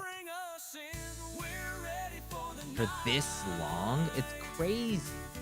The kids that were watching it when it was in real time are mid-30s, but kids that are like 10 are still like, they still like Pokemon, and under still like Pokemon. Yabakunai?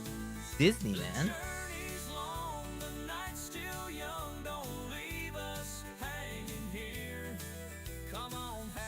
Pikachu's like Mickey Mouse.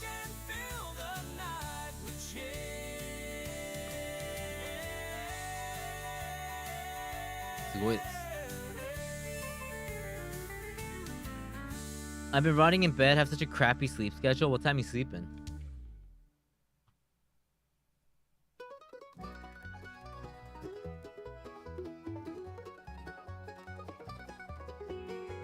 Actually, what time are you sleeping and what time are you waking up?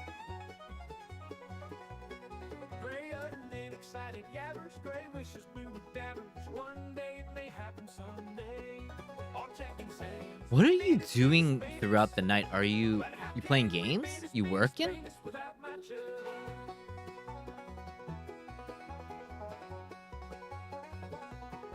Blue uttered a sad, okay, Blluist was great with Gavin. One day it will happen today. Jack today. And you know, but here's the thing, Xenon, is that like a price is a price. So if it's expensive, it's expensive. But like, nah. I think we all need to remember, we all love Pokemon, and we want Pokemon to continue. と俺は思う. That's what I think. マジかみたいな. Yeah. わかるよ, but it's, yeah. There's nothing wrong with thinking something's expensive, but Valorant and working? Are we saying like it keep 7 or 10 yabai na? That's really like you're pulling all-nighters, huh? Wait, with work, is it you don't need for work you don't need to like be at work at a certain time or anything. I'm guessing. It's not like you have to be at the office at like work. Okay. だったらまあまあまあまあ. Then I feel like that's fine. Yeah, caught me off guard. No, that makes sense. That makes sense. No.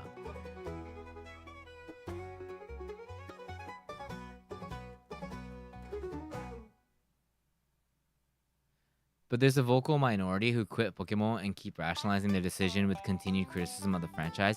Yeah, and remember, biggest IP, that vocal minority is more than the fan base of like every single game that we have, every other franchise. That vocal minority, the sheer size of that voice is gonna be bigger than the full fan base of like most IPs. When you put it into scale, it's like insane. Because the thing is, that's just how big Pokemon is. それがやっぱ that's like what I think. Like people, it's hard to tell, right? This like scale on the internet.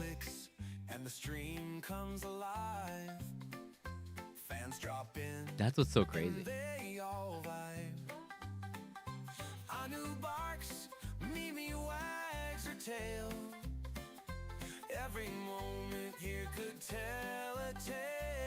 Organize an upcoming event that's happening in December. Oh, that's like もうすぐだ. Oh god, that must be very, very. You must be at a very busy time then. Ticket sales not going as well. Yeah, selling tickets always hardest part. 頑張って. 頑張れ.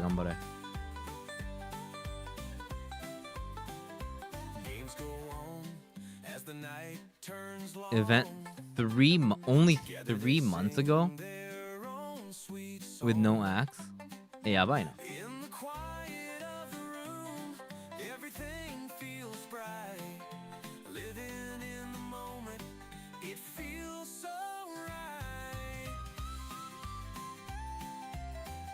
Yeah, agree.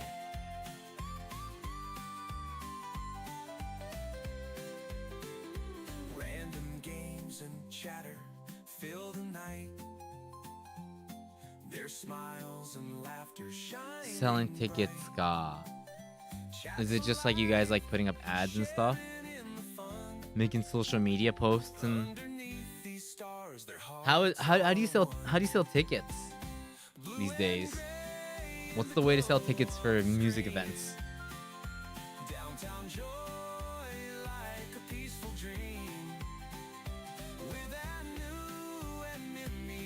How do you do it? Mainly online? On the streets of the fly. LA event introduction platforms. What's that? What's an LA? What's an introduction platform? そんななんだ? Like a place where like people post stuff about events in LA. なるほど。And then you have your artist posting too, right? Of course.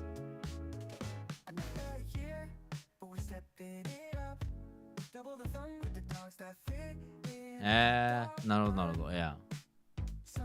It's an online newspaper.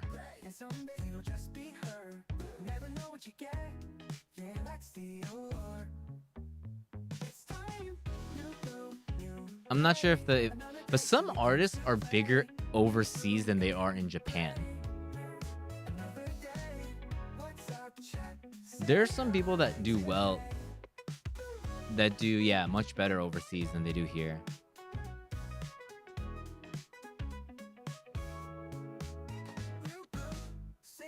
Can I? Yeah, sure. If you're okay with it. 全然どうぞ. But I don't know much mainstream music, but every K-pop group ever, when they go overseas,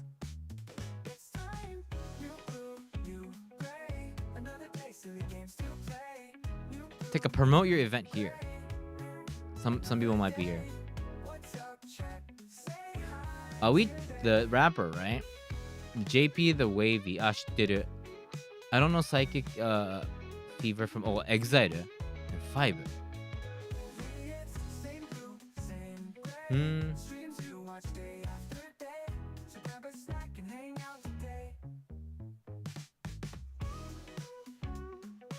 No, Michelle is she works for, well, you can introduce yourself. If people are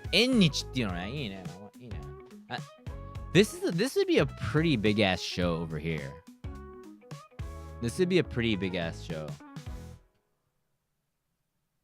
JP the Wavy. I haven't heard that guy's name in a while. I think a friend of mine was, filmed one of his videos.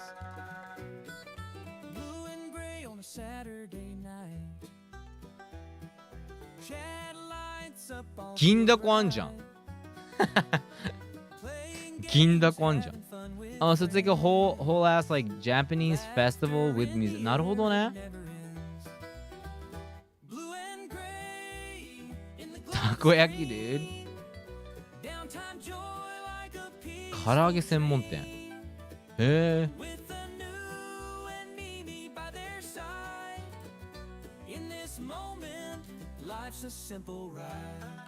I don't know anything about places in America. The Aurora Warehouse.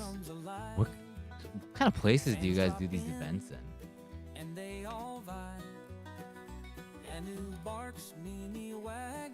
Dick. Wait. This isn't. Wait. 違うよな. Wait.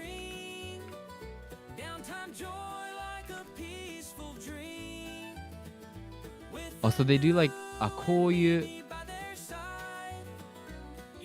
イベントか.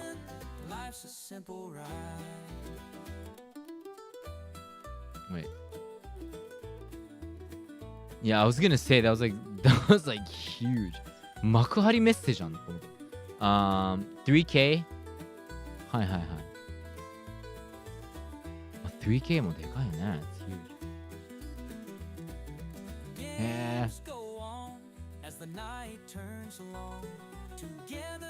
If you guys are in LA, get a taste of the Japanese festival vibes with some good music.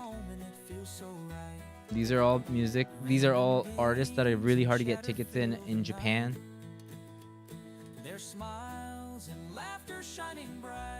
Michelle, I went to high school with Michelle, so she's a real one. She knows what it's like.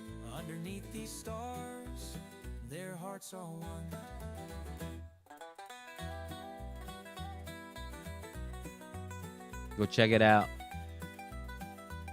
いつだ? December 2nd? Dude, it's like... I thought it was gonna be like end of December. Dude, the event's like coming up, dude. Blue and gray in the glow of the screen. Downtime joy like a peaceful dream. Guys, it's like... It's coming up. Last minute roll call, guys. In this moment, life's a simple ride. Info and just trying so hard, yeah. You know.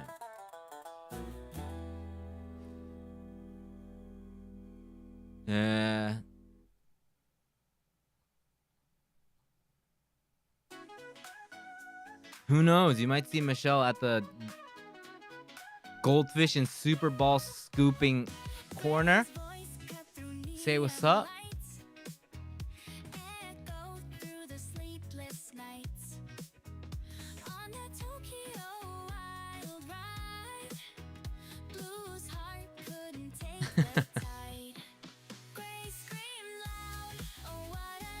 Looks like a vibe and there's takoyaki, yeah.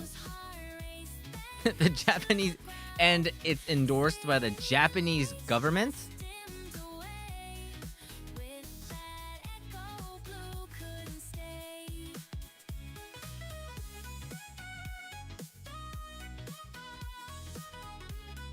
Fun fact, we can't have real goldfish, so we are using rubber fake goldfish. So they can't get real goldfish, so they're getting rubber goldfish. Or they're getting the little snacks, you know, the goldfish snacks. Put them in, and then they just might be swimming. And then you got to get it before it gets all like shriveled up like an old man's forehead.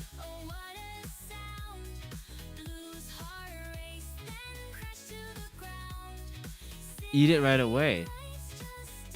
Yeah.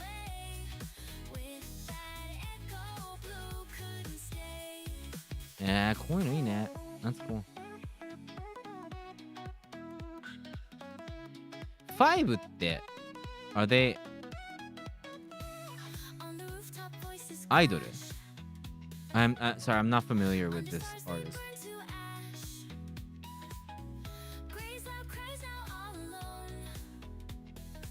I remember they went viral a few years ago for cosplaying as Sailor Moon girls in a very hip hop way.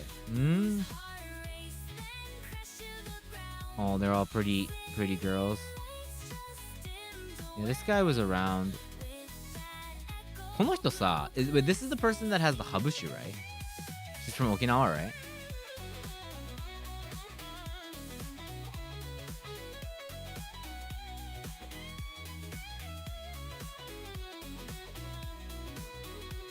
Yeah. This person? Awichi. This guy I worked for.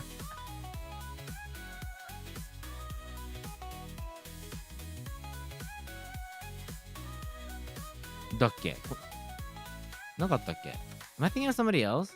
Who's the person that has the habushu? Yeah, habush.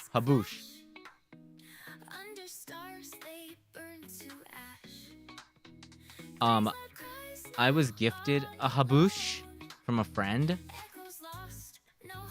and I can say with confidence, very, very good.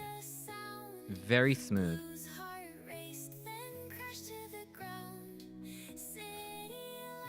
I back it. Yeah, she has her own habushu. From Okinawa no habushu. She has her own habushu brand called Habush. It's really good. You guys should sell it at the event.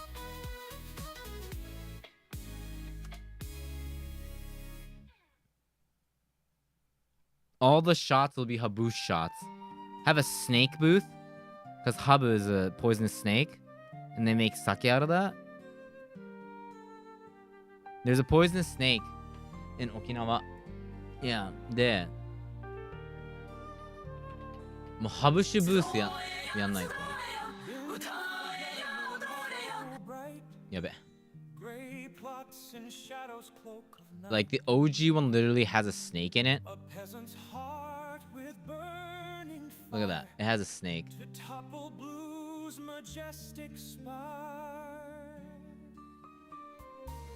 So, and that, yeah, she has her own brand called Habush.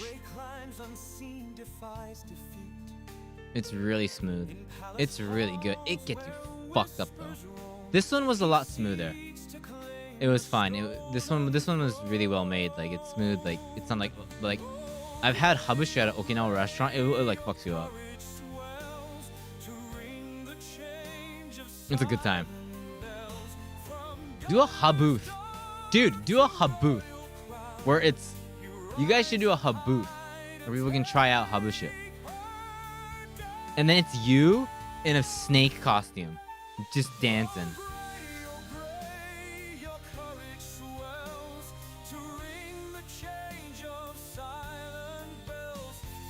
Now that shit's gonna go viral. Hang out at the habooth.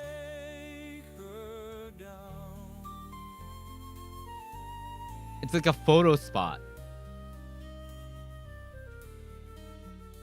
Queen blue and silks of sapphire sea, unaware of what will be.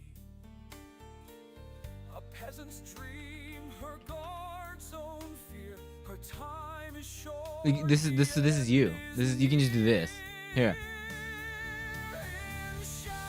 Have them make this and then just walk around. これでもいいよ. And this is you. Cut out this part.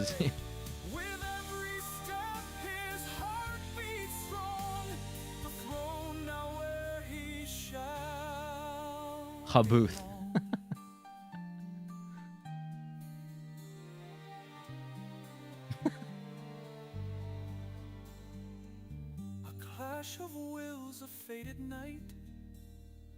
You can just have people, yeah, you can tell people, you can have her watch it, or you can just make the habooth her stage.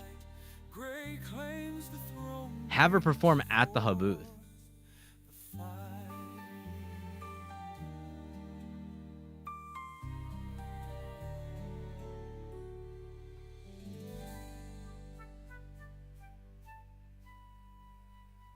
That's how you do it. That's how you put on a good event.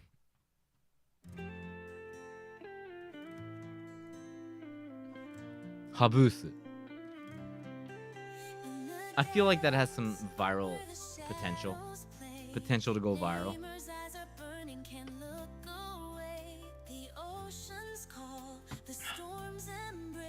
Yeah, but habu you just did.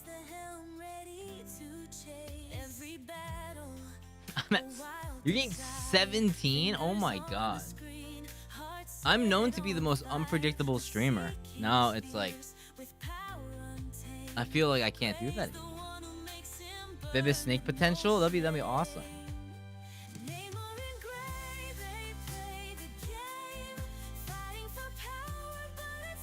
Unpredictable streamer is crazy.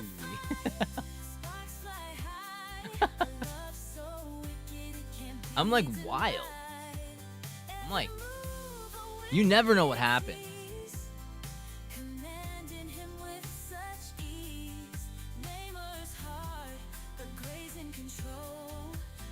One viewer that has heard that claim.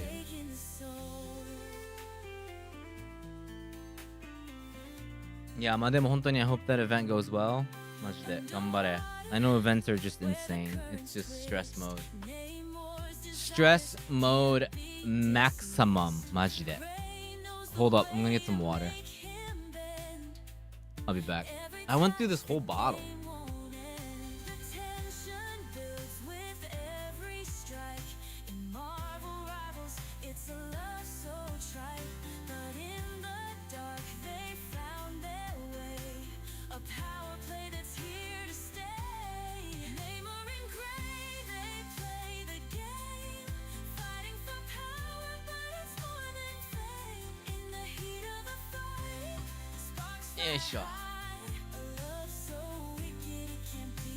Yeah, we have people, mostly people from Southeast Asia and Australia. I guess like time zone wise. だけど、まあまあいるから全然。ほら。頑張ってください。ね。What's the next event I'm going to? I mean, I had zero responsibility, just hanging out, but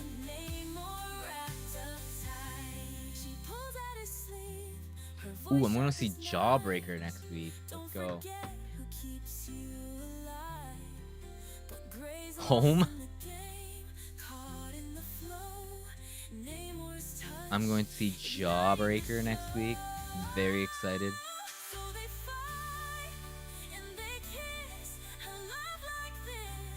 I like punk. Gorilla Biscuits and Circle Jerks are coming next year too, so I'm gonna be checking them out. I hope they give up Jawbreaker. They're selling tote bags, so I'm eyeing that merch.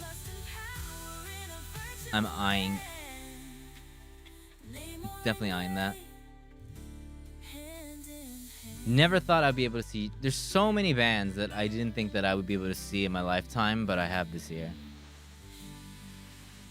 By the way, Jawbreaker's never made it to Japan. What the heck is the point? Jawbreakers are dead, right? Nobody makes Jawbreakers, right? People realize that doesn't make any sense. And that's just like... That's like a fake snack.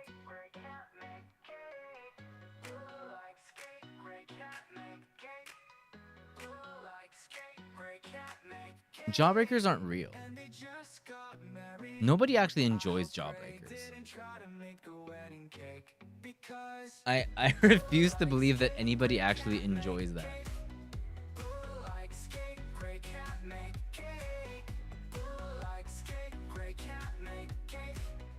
Jawbreaker's a little day. I mean, Jawbreaker. I didn't even know they were around. They're still playing. I didn't know they were still playing shows.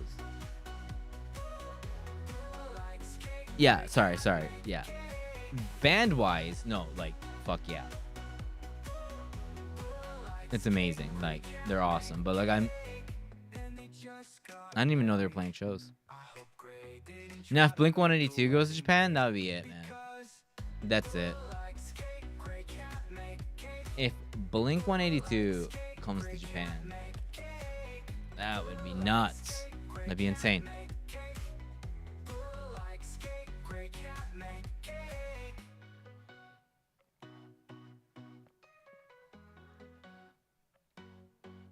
Yeah. I'm going to Jawbreaker. I'm going to... Those are pretty, like, Jawbreaker and Gorilla Biscuits next year is, like, really old school stuff, but... Or old school-er stuff, but... And then Good Grief is coming back to Tokyo for their tour final next week, too, so... Gorilla Biscuits.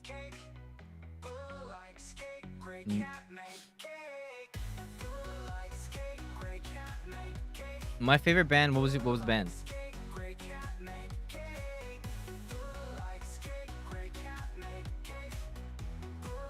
Murder by Death. I never heard of them. Next week はね、大丈夫。大丈夫。They're all on off days.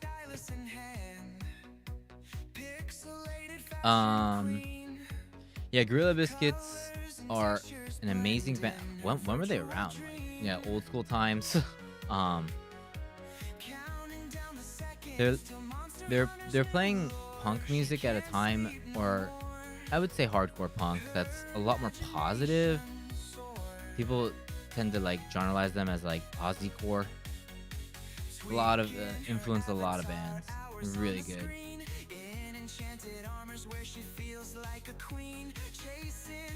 Murder by Death.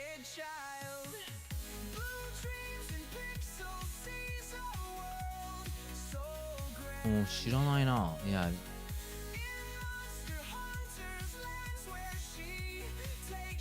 They disbanded.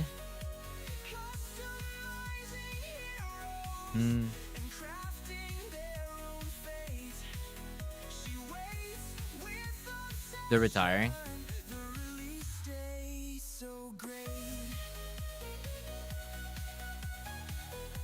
Yeah. Yeah, I've listened to a lot of like mostly pop punk is probably the biggest genre that I listen to, but I grew up with, I guess, but a lot of subgenres of punk and rock, I guess. I never really listened to electronic music or hip hop and rap, but mostly in the rock realm, emo, 90s emo, 2000s emo.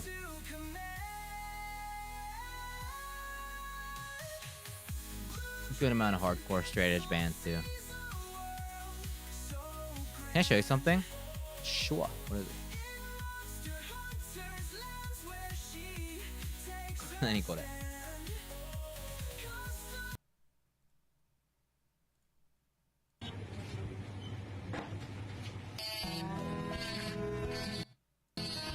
What? He made the pegs? He replaced the pegs? Okay.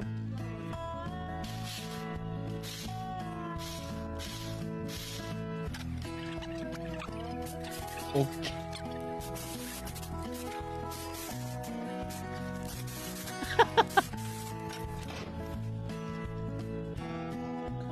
Yeah, but it's hitting the other dials though. Oh, think it doesn't even work. The peg wasn't moving when he spun it.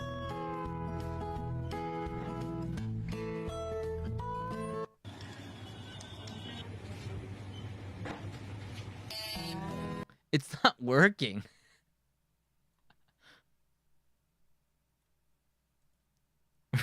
Oh, okay, it's just random shit.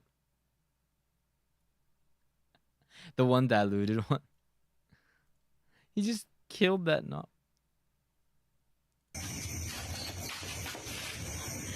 I made a roll for a guitar.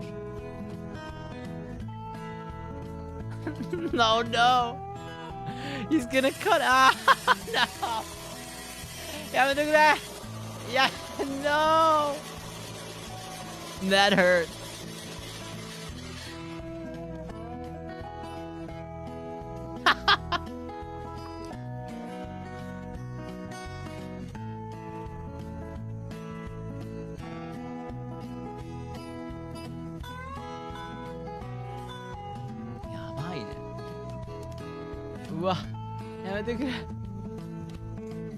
He cut out that whole chunk for the...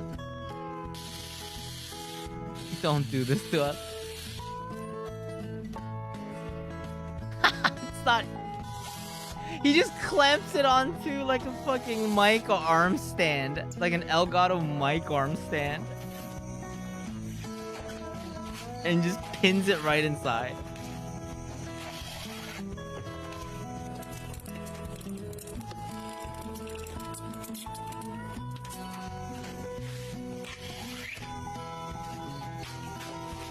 This hurts.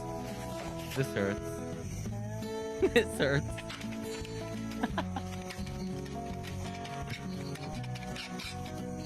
Yeah, look at the toilet. Yeah, I thought it was a toilet, bro.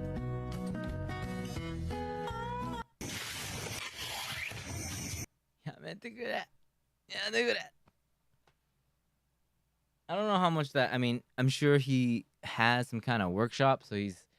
Okay, this thing right here, is he...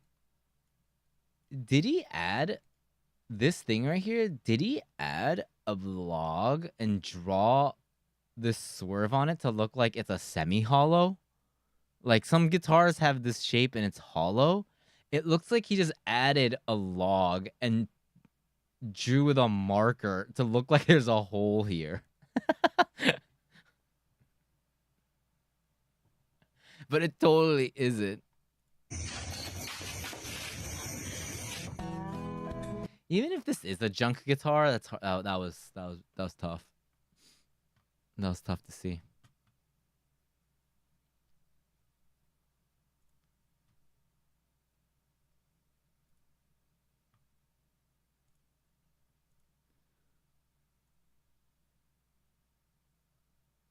I mean, you can replace the strap with the toilet paper, so you can have something for emergency while you're on tour. Yeah. You can do that. The emergency is going to be that you won't be able to play the show. It's going to be a different emergency.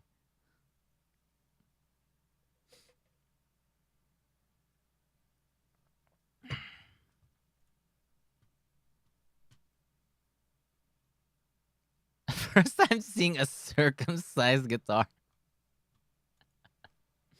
True. What's up, Leaf? Oh my god. That was wild. That was wild.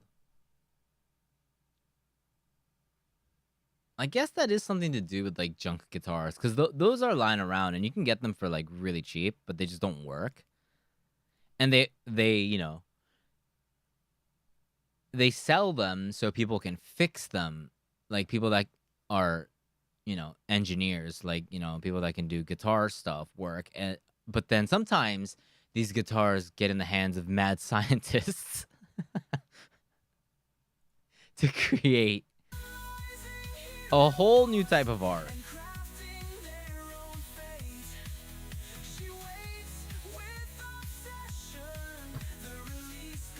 That's wild. This one killed me.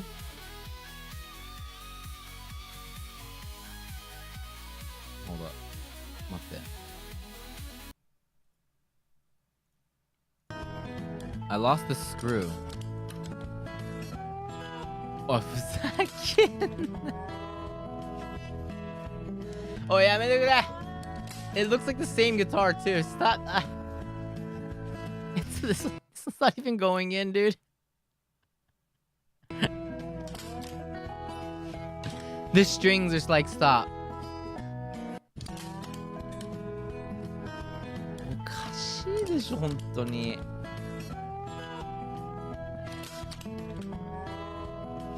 I do kind of want to see like the when he does everything with it, when he's like, all right, I did it, like what the end result looks like.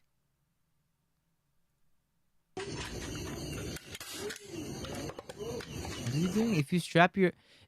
If your strap breaks, don't throw it away. Do this trick. It's also very strong. No more guitar falling off the strap. Okay. But you really like the strap? This guy shouldn't have access to a strong stapler.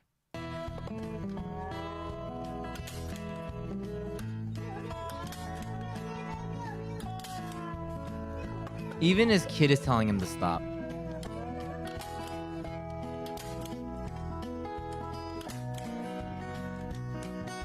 Look how dusty this guitar is.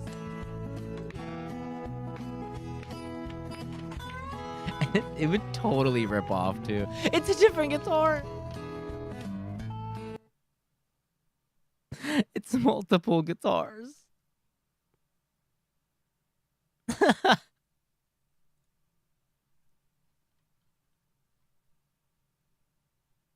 Yabaite.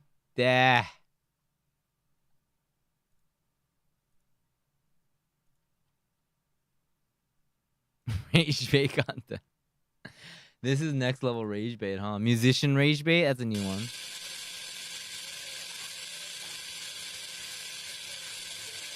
So it winds the cable in.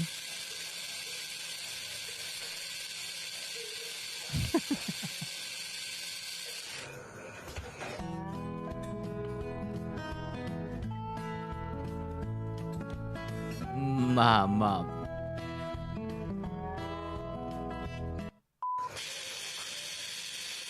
But it's not actually connected to anything, so I can't make any music. It's connected to the thing that reels it in. So it doesn't...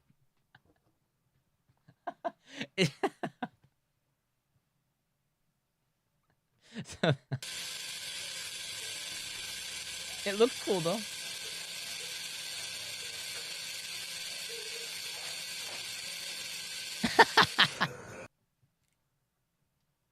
Well, he ain't hurting anybody and he's having fun. So that's like the most peaceful, like it's a peaceful rage bait where it's like a reactionary content, I should say.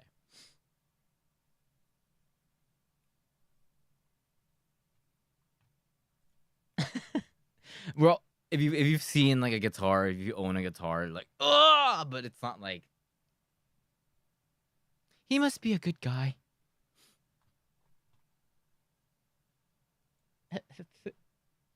It No, it does not work.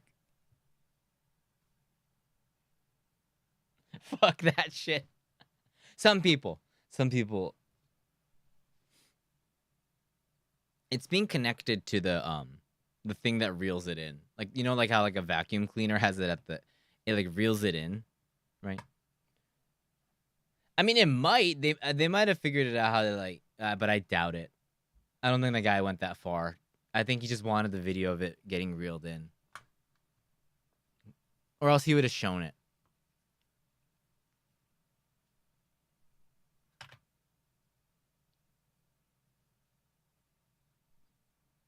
Yeah, I mean, it's a different, same guitar. That tuner, the pegs don't even work. If you saw, like, because like on a guitar, right? When you move this peg, when you move this also moves. But in that video, it wasn't moving.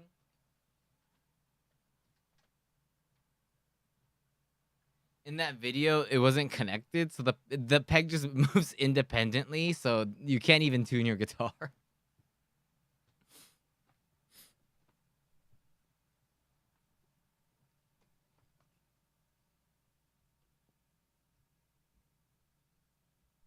Monstrosity of a guitar, make it popular.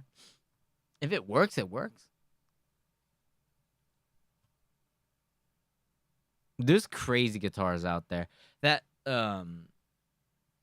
this one actually works. Okay, look at this one. Check it out.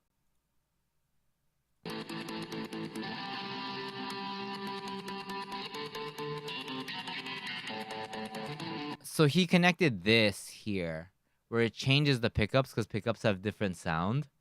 He connected that to these two buttons, so he doesn't have to move this. He probably disconnected this and stuck it here.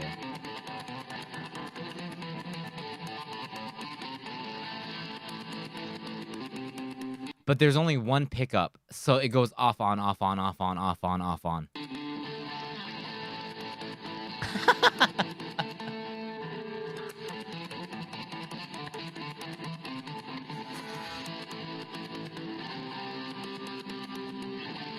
Yo, why is this guitar upside down, yo? Why is... What, does this have to be upside down? It's harder to hang a guitar upside down, I feel like.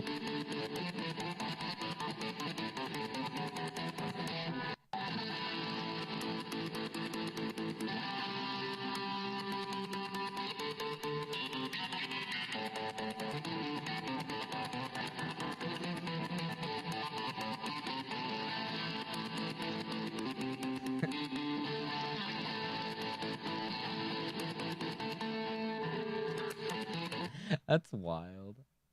He's just having fun. It's great.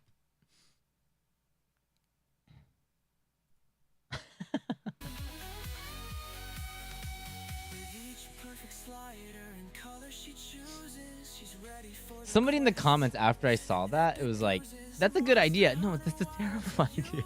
You should be hanging a guitar upside down with a hook, dude.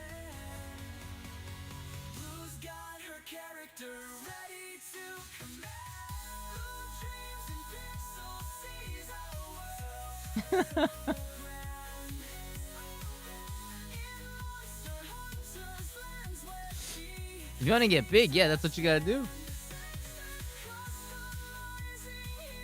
Rage bait is not what you have to do. It's one of those things. でもさ, I thought about it. I can't come up with anything like that. Even if I wanted to. That's like a whole nother talent to like think of something to like that's rage baity enough. Like you could do rage bait, but nobody would like care.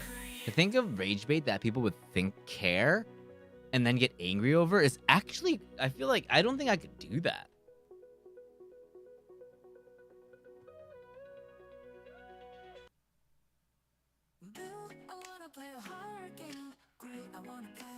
You know how people hang mics upside down? It's good for two mics because heat rises away, but people hang solid state ones upside down.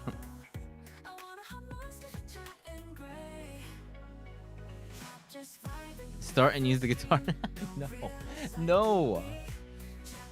In his case, that's obviously a profession. That's why, or he's getting junk guitars. But for hella cheap, he has a way to like get that. But not cool. Rage bait is its own thing. It's harder. You need to be wired in a certain way to be able to do that, I think. Because some rage bait just comes off cringe. Like, it's not, it doesn't, I mean, yeah, you can argue that it's all cringe, but like, it's not, I guess some rage bait doesn't even work. Because imagine all the people trying to rage bait, right? We see these videos and they're popped off, right? Dude, just imagine you sit in your room and you're trying to like rage bait content and nobody gives a shit. That's a really sad vision that nobody thinks about or talks about. Like the person that's in their room trying to do something to rage bait people and it doesn't nothing, and that's 90% of people that make rage bait content. Imagine that. That's miserable. Doing something you don't even care about, only doing it, and something that you don't even believing in, literally lying to yourself for internet points, just to get internet points, and nobody gives a shit. That's miserable. Like, I can't, like, that's crazy. Moody though. If it makes sense if you already have a following and you're doing it, but like you start from zero, like I'm gonna be big on the internet, I'm gonna rage bait, and nobody even cares that you're raging. It's like, cool story, bro. You get cool storied, bro. That's like, that's so sad.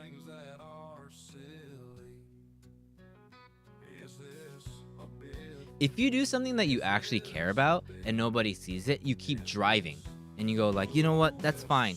I still like it. Someone will see it someday. Blah, blah, blah. It's something you like actually probably disagree with, if anything, and you're doing that and nobody cares. That's like, now that's emotional damage. And that's like existential crisis. You're like, what am I doing? Like, what am I doing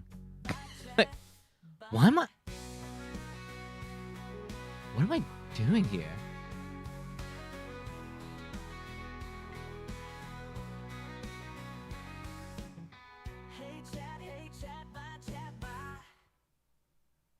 I'm gonna make a rage bait where I unbox things, but I don't unbox it and see. But you know how to make memes, though. You have the tendency. You have the sense, the taste to make memes. I'm talking to people that don't have that. Like, they don't know what a good joke is, what an online joke is. I think you need some kind of like to be able to rage bait well. You know, like what works and what doesn't.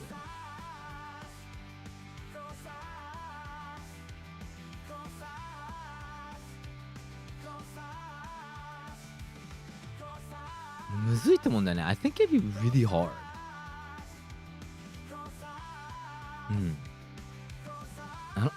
I couldn't do it.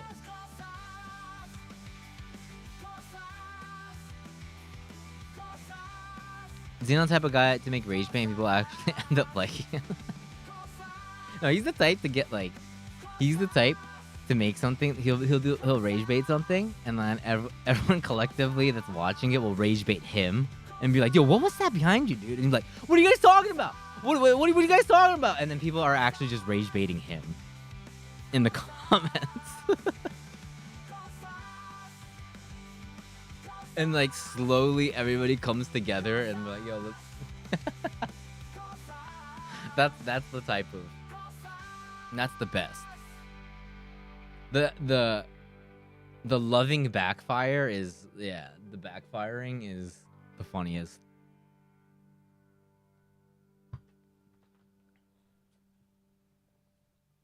Because I can't, It's crazy because nowadays, and if anything, anyone has any take, the first thing that I think is this person doesn't actually care, right? Like that, we always talk about that, but it always just like no, these people actually don't care. So it sounds really a lot of the arguments and a lot of things being said, I feel are really cold.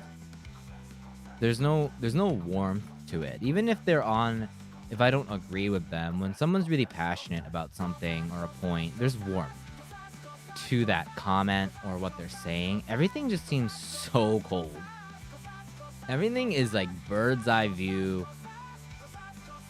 Because everybody would rather be right than happy.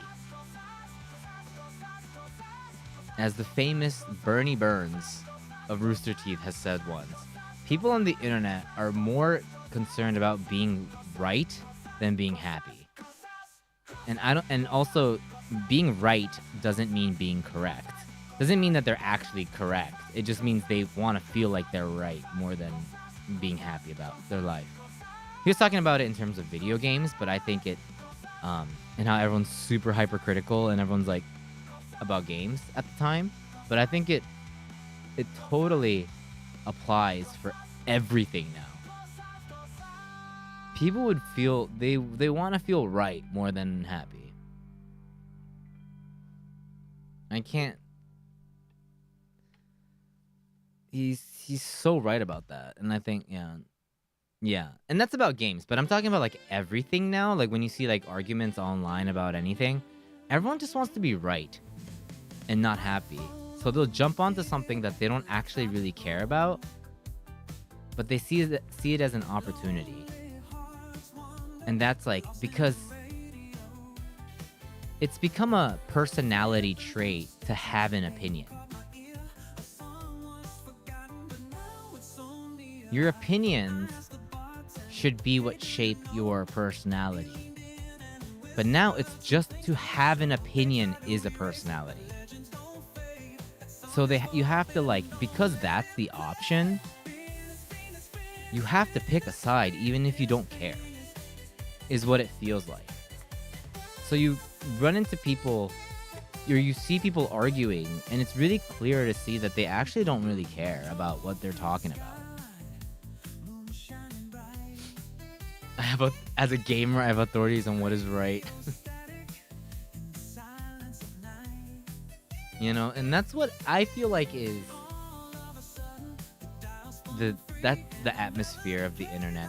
Like people, it's okay to not care, but I also understand that impressions, money, and then money, and then wait, money is what people are thinking about.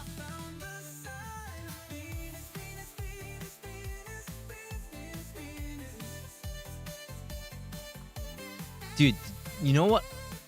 Did you guys see the click farms in China? I was fed this video of somebody showing what... Wait.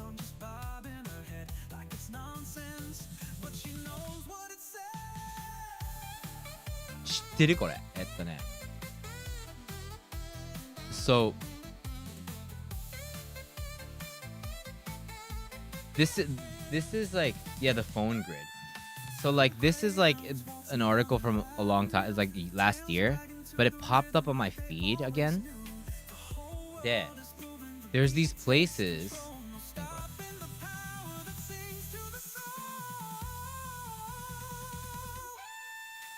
Is the ad gone now? What?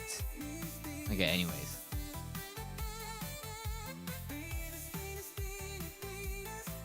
Let me go to a different site. 例えば So there's these places where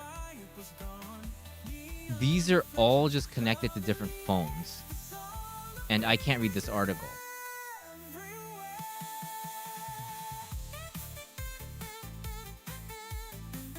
Maybe there's a video. Wait. Let's look on YouTube. ちょっと待って。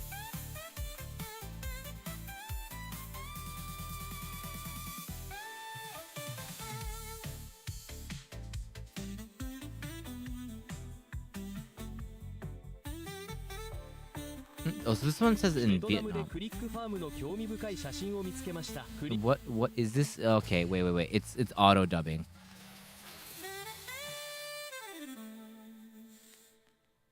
Look at all these languages. You can auto dub in all these languages.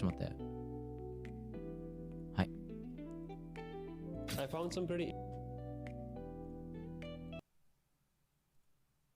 interesting pictures of a click farm in Vietnam. So this is what Vietnam. Click farms are, right? They're basically just a bunch of devices that are mimicking actual user interactions on social media posts. Whenever you hear about someone botting subscribers or views or likes, this is how they do it. This is And that crazy. boosts engagement on a certain social media account, showing as if it has more relevance than reality. A lot of big companies Pokemon do that Go as well, player. especially on music videos like Vivo. They actually buy views to give artists an illusion of popularity. Recently, a photographer named Jack Latham managed to get inside one of these click farms This and is take some wild, pictures. I don't Janai. know why they allowed him to take pictures. He even managed to get some of their comments because these are illegal in most countries. There was this outbreak in Thailand a few years ago, and there were like over 300,000 SIM cards being used to boost engagement on WeChat. You know, WeChat, it's pretty huge in China. It's like an all-in-one app. There's even e-commerce built into it, I suppose. And if it's a really user interactions Wait. on services that are mimicking. Yeah, so there's just when you buy things, when you buy likes or whatever, this is what's happening. And pretty much everybody, like all the big companies and stuff, like they do this. Which is like so crazy.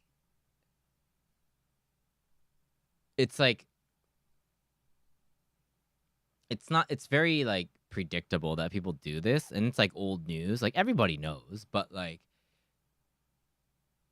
first of all, it looks so archaic. The way that they're doing it is so like, oh, so they literally have physical phones, like not like virtual devices, but like physical phones that they have.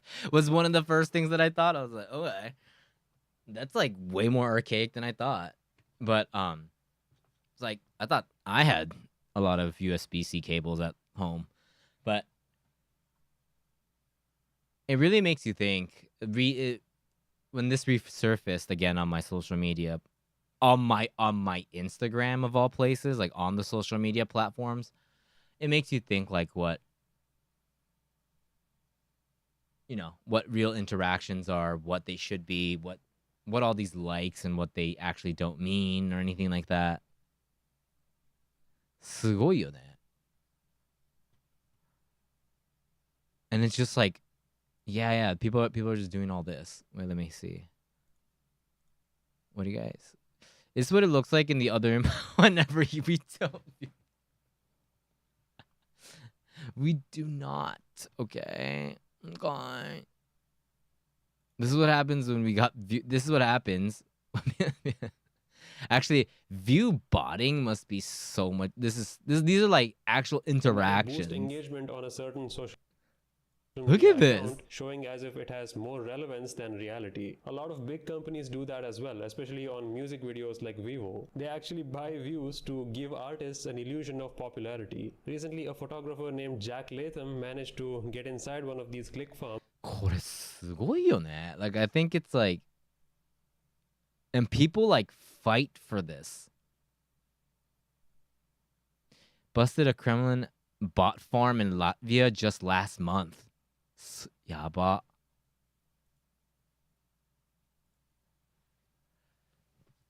It makes it yeah, it does make you think. Like this is so like, oh, you got timed out for like a second there, but hold up, I got your link. Cybercrime as a service takedown, 7 arrested.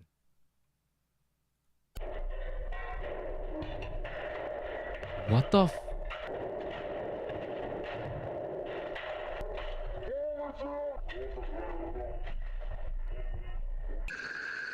Wait, so wait, what were holy shit.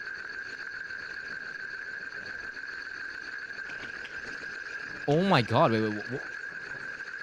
Yaba.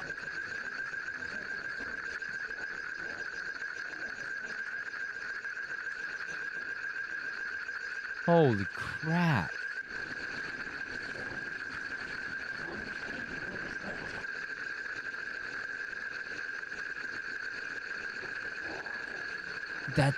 crazy.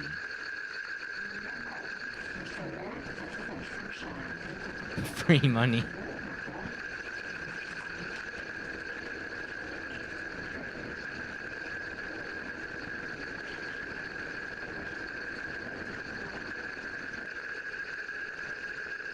Sweet.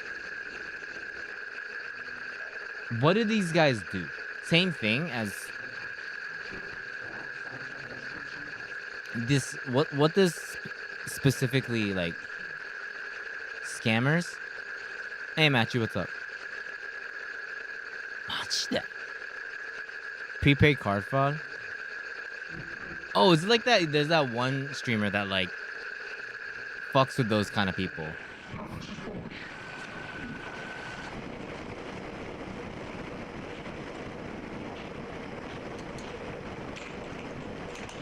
So these are just like scammers. Ha. National anesthesia used to enable crimes against thousands of victims across Europe during the operation codenamed SIM Cartel. Okay. Law enforcement arrested two for the name. For the suspects clicked on 5 servers and seized 1,200 SIM box device. 1,200 SIM box devices alongside 40,000 SIM active cards. Oh no, is this 1,200? Yeah, okay. Investigators from Austria, okay, blah, blah, blah. Were able to attribute to the criminal network more than 1,700 individual cyber fraud cases in Austria, 1,500 in Latvia, with a total loss of several million euros. The financial loss in Austria alone amounts to around 4.5 euro, as well as 420,000 euro in Latvia. The criminal network and its infrastructure were technically highly sophisticated, enabled perpetrators around the world to use this SIM-box service to conduct a wide range of telecommunications-related cybercrimes, as well as other cybercrimes. The online service created by the criminal network offered telephone numbers registered to people from over 80 countries for use in criminal activities. It allowed perpetrators to set up fake accounts for social media and communication platforms, which were subsequently used in cybercrimes while obscuring the perpetrator's true identity and location. You would think, right? Like the amount of effort and knowledge used for this, and if they put it into something crazy good, oh my God.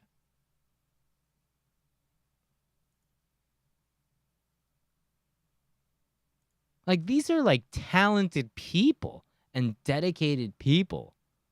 Holy shit.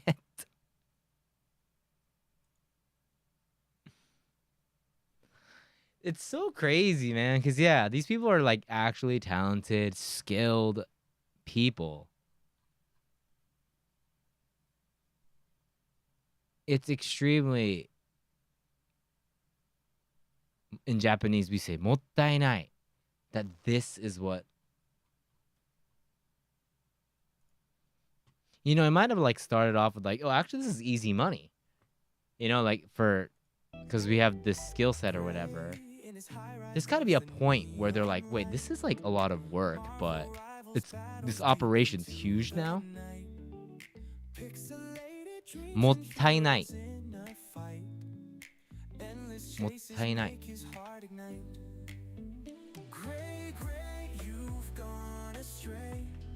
It's really mottainai. They have the skill, but they don't use it. Sacrilegious. じゃないと思うんです。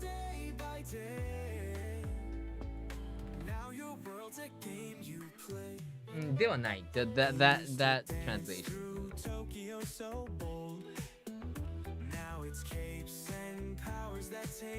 Oh, dude, no worries, no worries. Sorry, I throw in Nihongo all the time.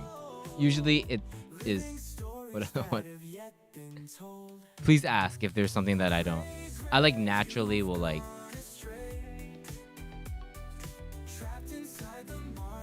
Oh, this is the real auto. I need money for Miku figurines. But I left my wallet on a plane. Can you Venmo me $100?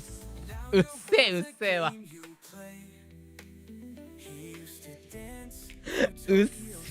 That's what you're supposed to say to them, Nanoni. That would have been the perfect that would be the perfect response. To respond to this with usewa.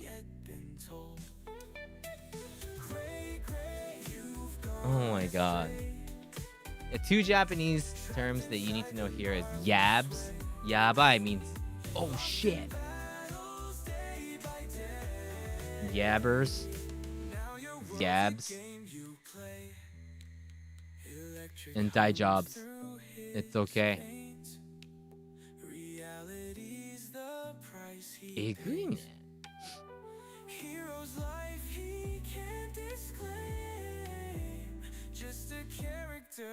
Yabs and die job.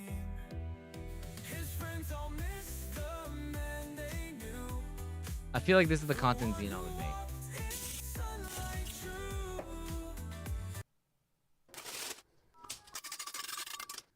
Remake instant ramen.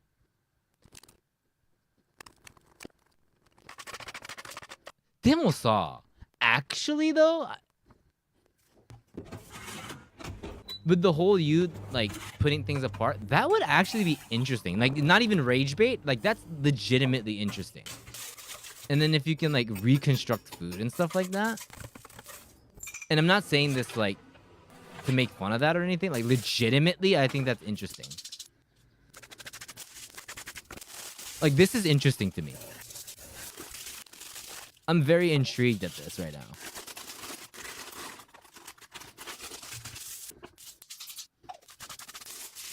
Yes, sugo. This is like you know how like you make models? Like pramodel. It's like a different like genre of that almost. And miniatures and stuff.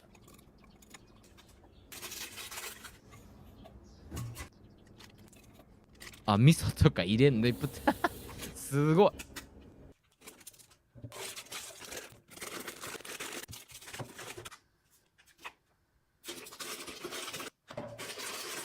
Yeah, this is actually interesting.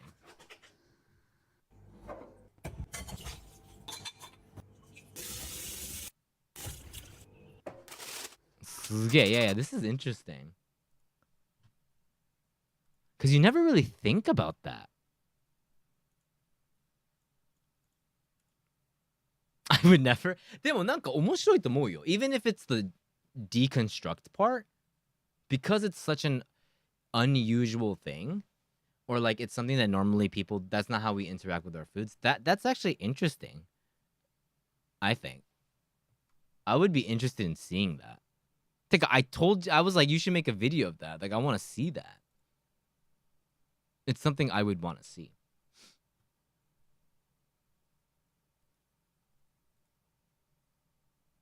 I would eat, yeah, I would also definitely, with that one, that video specifically, I'm eating that ramen as if it was fresh.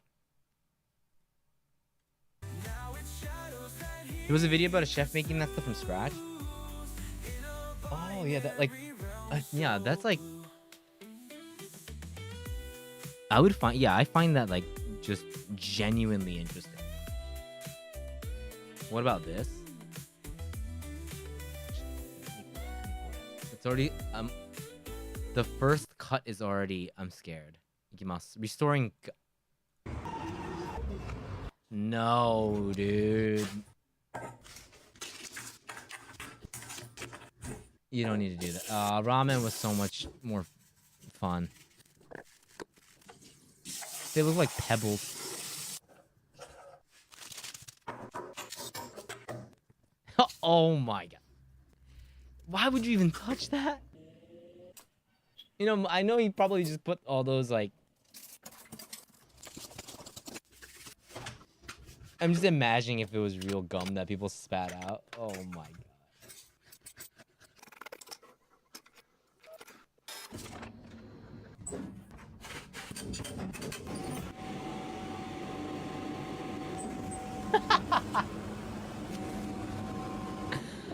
Oh, マジか. Strawberry dumplings. Hara ne. I haven't eaten. I have to go soon, but I have a doctor's appointment. But I should eat before. Oh, machikayo. This is crazy.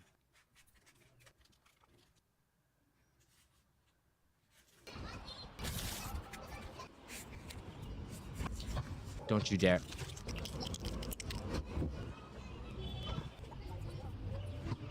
And he puts it back. These are all fake gums, but still.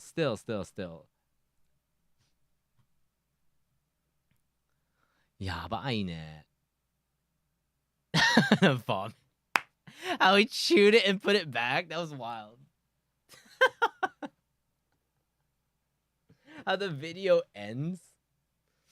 Yabai ne. Yeah, omorokatta. Thank you guys for keeping me company. I'm gonna go to the doctor now for my monthly checkup. I'll see you guys on Wednesday, yeah? Thank you guys so much for hanging out. I appreciate you guys. Go eat. Mana ne. Rage bait the doctor. Oh, new dog bed comes out tomorrow? New dog bed song comes out tomorrow. Soda. Tomorrow. Hey, ask me what's up. Mata ne.